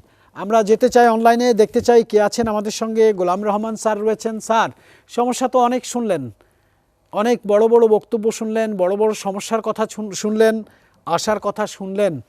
আপনার কাছে একটু খুব সংক্ষেপে যদি জানতে চাই স্যার, সমাধানের পরামর্শ কি আছে? হ্যাঁ, আপনার সম্ভবত মনে আছে মেয়র আনিসুল হক ঢাকা শহরের এই যে 2000 মালিক বা তার চেয়েও বেশি মালিক আছে, রুটের সংখ্যাও আর কি অনেক, সেইগুলি কমাইয়ে 5টি রুট করে 5টি কোম্পানি করে সমস্ত বাসগুলিতে একটা ডিসিপ্লিনের মধ্যে আনার চেষ্টা করেছিলেন। এবং আমার যতটুকু মনে পড়ে বাসের মালিকগণও কিন্তু তাতে সায় দিয়েছিল। যদি এই পদক্ষেপটি নেওয়া হয় তাহলে এখন যে নৈরাজ্য চলছে তা বহুলাংশে কমে আসবে বলে আমার ধারণা। স্যার, আপনাকে অনেক ধন্যবাদ। সবসময় আপনি সরব এবং সুন্দর পরামর্শ দিয়ে থাকেন। Thank you very much for your time with ACTV। আমরা যেতে চাই যাত্রী কল্যাণ সমিতির মহাসচিব মোজাম্মেল হক চৌধুরী। জনাব মোজাম্মেল হক চৌধুরী, সংক্ষেপে যদি বলুন যে সমাধানের পরামর্শটা কি, হোয়াট ইজ ইউর রিকমেন্ডেশন? ধন্যবাদ আপনাকে। আমি এই মুহূর্তে যদি এই নৈরাজ্য থামাতে হয়, আমরা আজকে সংবাদ সম্মেলনেও বলেছি, সরকার নির্ধারিত ভাড়া কার্যকর করতে হবে। যে কোনো মূল্যে সরকারি নির্ধারিত ভাড়া অনুযায়ী যাত্রীদেরকে ভাড়া যাতে পরিশোধ করে যাতায়াত করতে পারে তার ব্যবস্থা করতে হবে। এবং তার জন্য বিআরটি এর প্রতিক্রিয়াতে যে অভিযান চালাচ্ছে, গতানুগতিক এই অভিযানের পরিবর্তে আমরা মনে করি কোম্পানিগুলোর বিরুদ্ধে অভিযান চালাতে হবে। একটা কোম্পানির এমডি যদি ওই কোম্পানির কোনো ব্র্যান্ডের গাড়িতে অতিরিক্ত ভাড়া নেওয়া হয়, তালিকা পাওয়া না যায়, তাহলে কোম্পানির এমডি এবং চেয়ারম্যানকে যদি শাস্তির আওতায় আনা হয় অথবা তাদেরকে ডেকে হুঁশিয়ার করা হয়, তাহলেই এই যে 218টা কোম্পানির এমডি এবং চেয়ারম্যানকে যদি কঠোরভাবে নির্দেশনা দেওয়া হয়, এই নৈরাজ্য একদিনের মধ্যে থামানো সম্ভব। জি, আমি দেখেছি Mozammel Haque Chowdhury very loud and clear. আপনার পরামর্শটা ভেরি লাউড অ্যান্ড ক্লিয়ার। কিন্তু এরকম অভিযোগ রয়েছে যাত্রী কল্যাণ সমিতির নামে আপনারাই মূলত মালিকদের এজেন্ডা বাস্তবায়ন করেন। এই বিষয়ে আরেকদিন তর্ক করব। আমরা একটু আবার আসবো আমাদের স্টুডিওতে। আমাদেরকে একটু কাউন্টার দিতে চান সভাপতি বাংলাদেশ সড়ক পরিবহন মালিক সমিতির মশিউর রহমান রঙ্গা। যাত্রী পরিবহন কল্যাণ সমিতির সভাপতির রিকমেন্ডেশনটা আপনি শুনলেন, মালিকরা আপনারা কি চান? তিনি তো আপনাদের জেল জরিমানা চাইছেন। জি, তিনি তো বলছেন অনিয়মের জন্য মালিকদেরকে জেল জরিমানা করা হোক। না, এটা আগে বলতেন উনি, ইদানিং বোধহয় এটা বলছেন না। কারণ আমার 100টা গাড়ি থাকে না, এটা আমাদের মহাসচিবের গাড়ি হলো 250। ও 250 গাড়ি যদি একটা গাড়ি অ্যাক্সিডেন্ট করে, সে দায়িত্ব তো মালিক নিতে পারে না। এটা যে চালাবে, অনেক কারণেই তো দুর্ঘটনা ঘটে। আমার গাড়ির কারণে যদি কোনো দুর্ঘটনা ঘটে, যান্ত্রিক কোনো দুর্ঘটনা ঘটে, এগুলো দুর্ঘটনা ঘটার সারা ওয়ার্ল্ডে মেলা কিছু মানে ইনস্ট্রুমেন্ট আছে, কিন্তু আমাদের এটি নেই। আমি গভর্নমেন্টকে একবার প্রপোজাল করেছিলাম, আমি টেলিভিশনেই বলছি, প্রপোজালটা আপনি শুনলে আপনিও অনেক খুশি হবেন, যে সারা বাংলাদেশ 21,000 কিলোমিটার আমাদের রাস্তা আছে রোডস অ্যান্ড হাইওয়ের। আর আমি এলজিডিতে ছিলাম প্রতিমন্ত্রী হিসাবে, এবং এলজিডিতে আমাদের প্রায় 4.5 লক্ষ কিলোমিটারের মতো রাস্তা আছে। এগুলো বাদ দিয়ে এগুলো গ্রামের সব রুরাল ডেভেলপমেন্ট এলাকার, সেগুলো শুধুমাত্র এই গাড়ি আছে, আপনাদের রাস্তা আছে, সেটা হলো 21,000 কিলোমিটার। 21,000 কিলোমিটার আমরা লাইট দিয়ে দিতে চেয়েছিলাম, লাইটিং করে দিতে চেয়েছিলাম, লাইটিং সোলারে চলবে এগুলো। এবং গাড়ি কত স্পিডে যাচ্ছে, প্রত্যেকটা স্পিড ওখানে হবে, কি কারণে অ্যাক্সিডেন্টটা হচ্ছে এটা দেখা যাবে। এটা আমরা ঢাকা সহ এই যে ঢাকা শহরে এখন কিন্তু গাড়ি মানে ওই নিয়ন সাইন দিয়ে কোনো গাড়ি চলে না, কিন্তু নিয়ন সাইন ওটা মেনটেনেন্স করাই হচ্ছে, ওটা জ্বলতেছে নিমতেছে। বিদেশ থেকে লোক আসলে বলে যে তোমার কী দেশ এটা, তোমার লাইট এখন লাল লাইট, আর তুমি এখান থেকে তোমাকে ছেড়ে দিল, তুমি যাচ্ছ, তখন আমাদের জবাব দিতে একটু কষ্ট হয়। তো এখনও আমরা এগুলো তো পৌঁছতে পারিনি, পৌঁছলে অনেকেই অনেক জায়গায় পৌঁছতে পারবে না, সারাদিন এক জায়গায় বসে থাকতে হবে। কেননা 7% অলরেডি আমাদের রাস্তা, উনিও বলেছেন আমিও জানি, এবং সেগুলো অনেকগুলো বেদখলে আছে, অনেক রাস্তায় বেদখলে আছে। সবগুলোই রাস্তা হলো উত্তর দক্ষিণে, পূর্ব পশ্চিমের রাস্তা খুবই কম। এগুলো যদি বাড়ানো না যায় আসলে সমস্যা সৃষ্টি হবে। এটা একটা নতুন ভাড়াটা একটা নতুন সমস্যা, এটা নিয়ে কিছুদিন একটা আন্দোলন চলবে, সাংবাদিক ভাইয়েরাও এটা নিয়ে ইন্টারেস্টেড হবে, টেলিভিশনের ইন্টারেস্টেড হবে। আর লিখবে কি, দেশে মাননীয় প্রধানমন্ত্রী কালকে তো বলে দিয়েছে 34,000 কোটি টাকা আমাদের পার মান্থ আমাকে ট্যাক্স দিতে হয়। এরপরে আপনি কথা কি বলবেন তেলের দামের সম্পর্কে? আপনার কোনো বলার আছে আর? এরপরে তো বলার থাকে না আর কোনো কিছু। জি, আমরা অনুষ্ঠানের প্রায় শেষ পর্যায়ে চলে এসেছি, আমাদের হাতে সময় আর অল্প কয়েক মিনিট আছে। সৈয়দ নুরুল ইসলাম, শেষ পর্যন্ত মানুষ যখন বিপদে পড়ে, মানুষ যখন অসহায় বোধ করে, সেটি শারীরিকভাবে হলে চলে যায় হসপিটালে ডক্টরের কাছে, আর যদি নিরাপত্তাজনিত হয় তাহলে সেটি অবশ্যই চলে যায় পোশাকের কাছে। সেই পোশাকটি আপনি পরে আছেন এবং এই পোশাক পরার সময় আপনি শপথ গ্রহণ করেছেন এবং এই পোশাক বলে দেয় আপনারা জনগণের সেবক হতে চান, সেবক হবার জন্যে আপনারা যে কোনো ঝুঁকিও নিতে চান। With due all respect to this costume dress up, আমি যেই প্রশ্নটি করতে চাই, জনগণের ভোগান্তির কথা আপনারা সবই জানেন। Personally I know you are very dynamic officer. আপনার কাছে জানতে চাই আপনারা আসলে কী অ্যাকশন, কী রিয়াকশন, কী রেসপন্ড করছেন? Thank you very much again. আমাদের পার্ট থেকে যে অ্যাকশনটাতে আমরা করতে চাই, আমাদের ফার্স্ট প্রায়োরিটি হচ্ছে রোডের ডিসিপ্লিন, এবং সেই ডিসিপ্লিনটা যেন যারা যাত্রী আছেন তাদের অনুকূলে হয়। সেই যাত্রী, তিনি বাসের যাত্রী হন, তিনি গাড়ির যাত্রী হন, তিনি পথচারী হন, যারা রোডে চলাচল করবেন তাদের সেফটি দেওয়াটা এবং তারা সঠিক টাইমে যেন গন্তব্যে পৌঁছাতে পারেন, এটাই হচ্ছে আমাদের টপ প্রায়োরিটি। এই প্রায়োরিটিকে ধারণ করে আমাদের আইনে যা যা আছে সেগুলো আমরা বাস্তবায়ন করব। এবং আপনাকে ছোট্ট একটা তথ্য দিয়ে রাখি, আমরা বছরে এই ঢাকা মেট্রোপলিটনে প্রায় 2.5 লক্ষ গাড়ির বিরুদ্ধে 2.5 লক্ষটি মামলা করি, যার মামলার ফি হয় প্রায় 60 থেকে 70 কোটি টাকা। এই টাকাটা যদিও গভর্নমেন্টে যায়, কিন্তু গভর্নমেন্টের রেভিনিউ আদায়ের জন্য এই মামলাটা আমরা করি না, আমরা করি হচ্ছে রোডের সেফটিটা নিশ্চিত করার জন্য, এবং সেটা অবশ্যই যাত্রী বা রোডে যারা চলাচল করেন তাদের নিরাপত্তা বিধানের জন্য। সেই কাজটি আপনি যেভাবে বলেছেন, এই পোশাকের শপথ নিয়ে, পেশার শপথ নিয়ে আমরা এই কাজটি করে যাই। 2-4টা আমাদের বিচ্যুতি আছে, বাট এটাকে আমরা একটা পবিত্র দায়িত্ব হিসেবে নিয়েই কিন্তু আমরা এই কাজটি করে যাচ্ছি। আগামীতে ইনশাল্লাহ এই কাজটি করে যাব, এবং সেটা অবশ্যই আবারও বলছি যে যারা রোডে চলাচল করবেন তাদের নিরাপত্তা এবং তারা যেন সঠিক টাইমে গন্তব্যে পৌঁছাতে পারেন, সঠিকভাবে পৌঁছাতে পারেন, সেই লক্ষ্যে আমাদের এই যাত্রা অব্যাহত থাকবে। জি, ফেয়ার এনাফ। সৈয়দ নুরুল ইসলাম, সম্মান আপনাদের পেশার প্রতি, সম্মান আপনাদের পোশাকের প্রতি, এবং প্রত্যাশাও রইল অনেক। আমি অনুষ্ঠানটি শুরু করেছিলাম বাংলাদেশ সড়ক পরিবহন মালিক সমিতির সভাপতি হিসেবে, যিনি আমাদের স্টুডিওতে রয়েছেন, সিনিয়র পলিটিশিয়ান এবং বাংলাদেশের নানান কর্মকাণ্ডে যাকে সবসময় দেশের মানুষ জানে, মশিউর রহমান রাঙ্গা সরকারের মন্ত্রী ছিলেন, সংসদের সদস্য এবং একটি বড় পার্টির নেতা। আমি এখন আপনাকে আর বাংলাদেশ সড়ক পরিবহন মালিক সমিতির সভাপতি হিসেবে প্রশ্ন করতে চাই না। প্রশ্নটি একজন সাধারণ নাগরিক মশিউর রহমান রাঙ্গার জন্যে, পরিবহনের একজন যাত্রী মশিউর রহমান রাঙ্গার জন্যে, বাংলাদেশের মানুষের রাজনীতিকরা হচ্ছেন শেষ আশ্রয়স্থল, সেই রাজনীতিক মশিউর রহমান রাঙ্গার জন্যে কীরকম পরিবহন ব্যবস্থা দেখতে চান এবং তার জন্যে আপনি একজন রাজনীতিবিদ হিসেবে লড়বেন?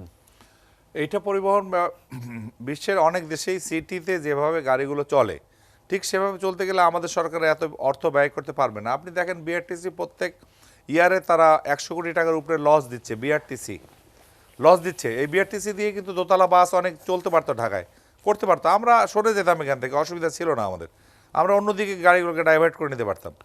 তো এইটা গভর্নমেন্টেরই দায়িত্ব যে তারা রাস্তাগুলোর যে ন্যারো রোডগুলো, রাস্তাগুলো ছোটো হয়ে যাচ্ছে, গাড়ির সংখ্যা বাড়ছে, প্রতিদিন বিআরটিএ ওর যে উনি আছেন জানে 50টির উপরে 34টি 50টি গাড়ি রেগুলার, কার বলেন ট্যাক্সি বলেন যা হোক রেগুলার কিন্তু হচ্ছে। তার উপরে আর একটা মানে গোদের উপরে বিস্ফোরা হচ্ছে আপনার মোটরসাইকেল।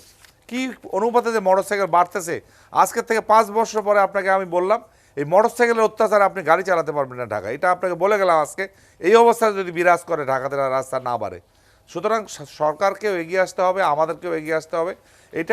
এইটাকে একটা সেবামূলক প্রতিষ্ঠানে পরিণত করতে হবে। সেবামূলক প্রতিষ্ঠান না করে যদি এইটাকে লাভজনক প্রতিষ্ঠানের দিকে আমরা মালিক, কতজন মালিক, 8,000 মালিক আছে, 8,000 গাড়ি থাকলে নাহলে 4,000 মালিক আছে, তারা তো ব্যবসা করতে চায় এখানে, তারা তো এখানে জনসেবা করতে আসে নাই, আমরা জনসেবা করতে আসছি। এখন আমরা হয়তো জনসেবাই করবো বা না হলেও ছেড়ে দেবো, কারো কাছে বিক্রি করে দেবো। তো সেই কারণে সরকারকে অনেক ভর্তুকি দিতে হবে, অন্যান্য সিটিতে দিতে না দিলেও অন্তত ঢাকা সিটির জন্য সরকারের যেরকম একটা আনিস সাহেব চিন্তাভাবনা করেছিলেন, এইটাকে আনিস সাহেব চলে যেতে পারে, কিন্তু তার তো সিদ্ধান্তগুলো, তার যে নীতিমালাগুলো আমরা দীর্ঘদিন যাবত রাতে 1টা 2টা 3টা 4টা ওনার বাসায় খেয়ে আমরা এগুলো তৈরি করেছি। তো এগুলো আলটিমেটলি কোনো রেজাল্ট হলো না, যে লাস্টে যে রেজাল্টটা হবে সেই সময় উনি চলে গেলেন। সুতরাং আমি মনে করি যে আমাদের পরিবহন মালিক হিসাবে একটু বলি, সেটা হলো যে আমরা যদি কোনো অন্যায় কোথাও করি সেখানে আমাদেরকে কোনোভাবেও যেন সরকার এক্সকিউজ না করে। আমাদেরকে জরিমানা যেটা, আমাদের গাড়ি নিয়ে যায় ওনারা, পুলিশ নিয়ে যায়, মাঝখানে কেটে ফেলে দিয়েছে গাড়ি, আমরা একটা শব্দ করি নাই। অনেকে বলেছে যে আপনারা গায়ের জোর করেন, আমরা জিজ্ঞেস করেন একটা শব্দ আমরা করি নাই যে না গাড়িটা কেন কেটে ফেলে দেওয়া হলো, একদম মাঝখানে গাড়িটাকে কেটে দিয়েছে, না ফিটনেস নাই সেটা রাখবো কেন আমরা, তবে ঠিক আছে ভাই কেটে ফেলো। এই যে আমার সবুর যে কথা বলতেছিল, তারও গাড়ি 10,000 টাকা জরিমানা হয়েছে, একটা শব্দ সে করেনি, বলে অন্যায় করছে, ঠিক আছে জরিমানা হয়েছে। সুতরাং আমরা মনে করি জনগণের খেদমত করতে গেলে এখানে সরকারকে ফাইন্যান্স করতে হবে। তেলের দাম 14 টাকা বাড়াবেন, আপনি বলবেন আপনারা এটা চালায় যান, ইট ইজ নট পসিবল। আপনি বলবেন আমি চালাতে পারবো না, কিন্তু জি ট্রাক ধর্মঘট অনেক অনেক ধন্যবাদ প্রিয় দর্শক। আমার অতিথিদেরকে পরম কৃতজ্ঞতা জানাই, অত্যন্ত ব্যস্ততার মধ্য দিয়ে তারা এসছেন, তাদের অবস্থান ব্যাখ্যা করেছেন। প্রিয় দর্শক, আমি অনুষ্ঠানটি শুরু করেছিলাম প্রধানমন্ত্রীর একটি বক্তব্য দিয়ে। তিনি বলেছেন সরকারি প্রতিষ্ঠানগুলো, সেবাদানকারী প্রতিষ্ঠানগুলোর লাভজনক হওয়া উচিত, কিন্তু জনগণকে সেবা ঠকিয়ে নয়।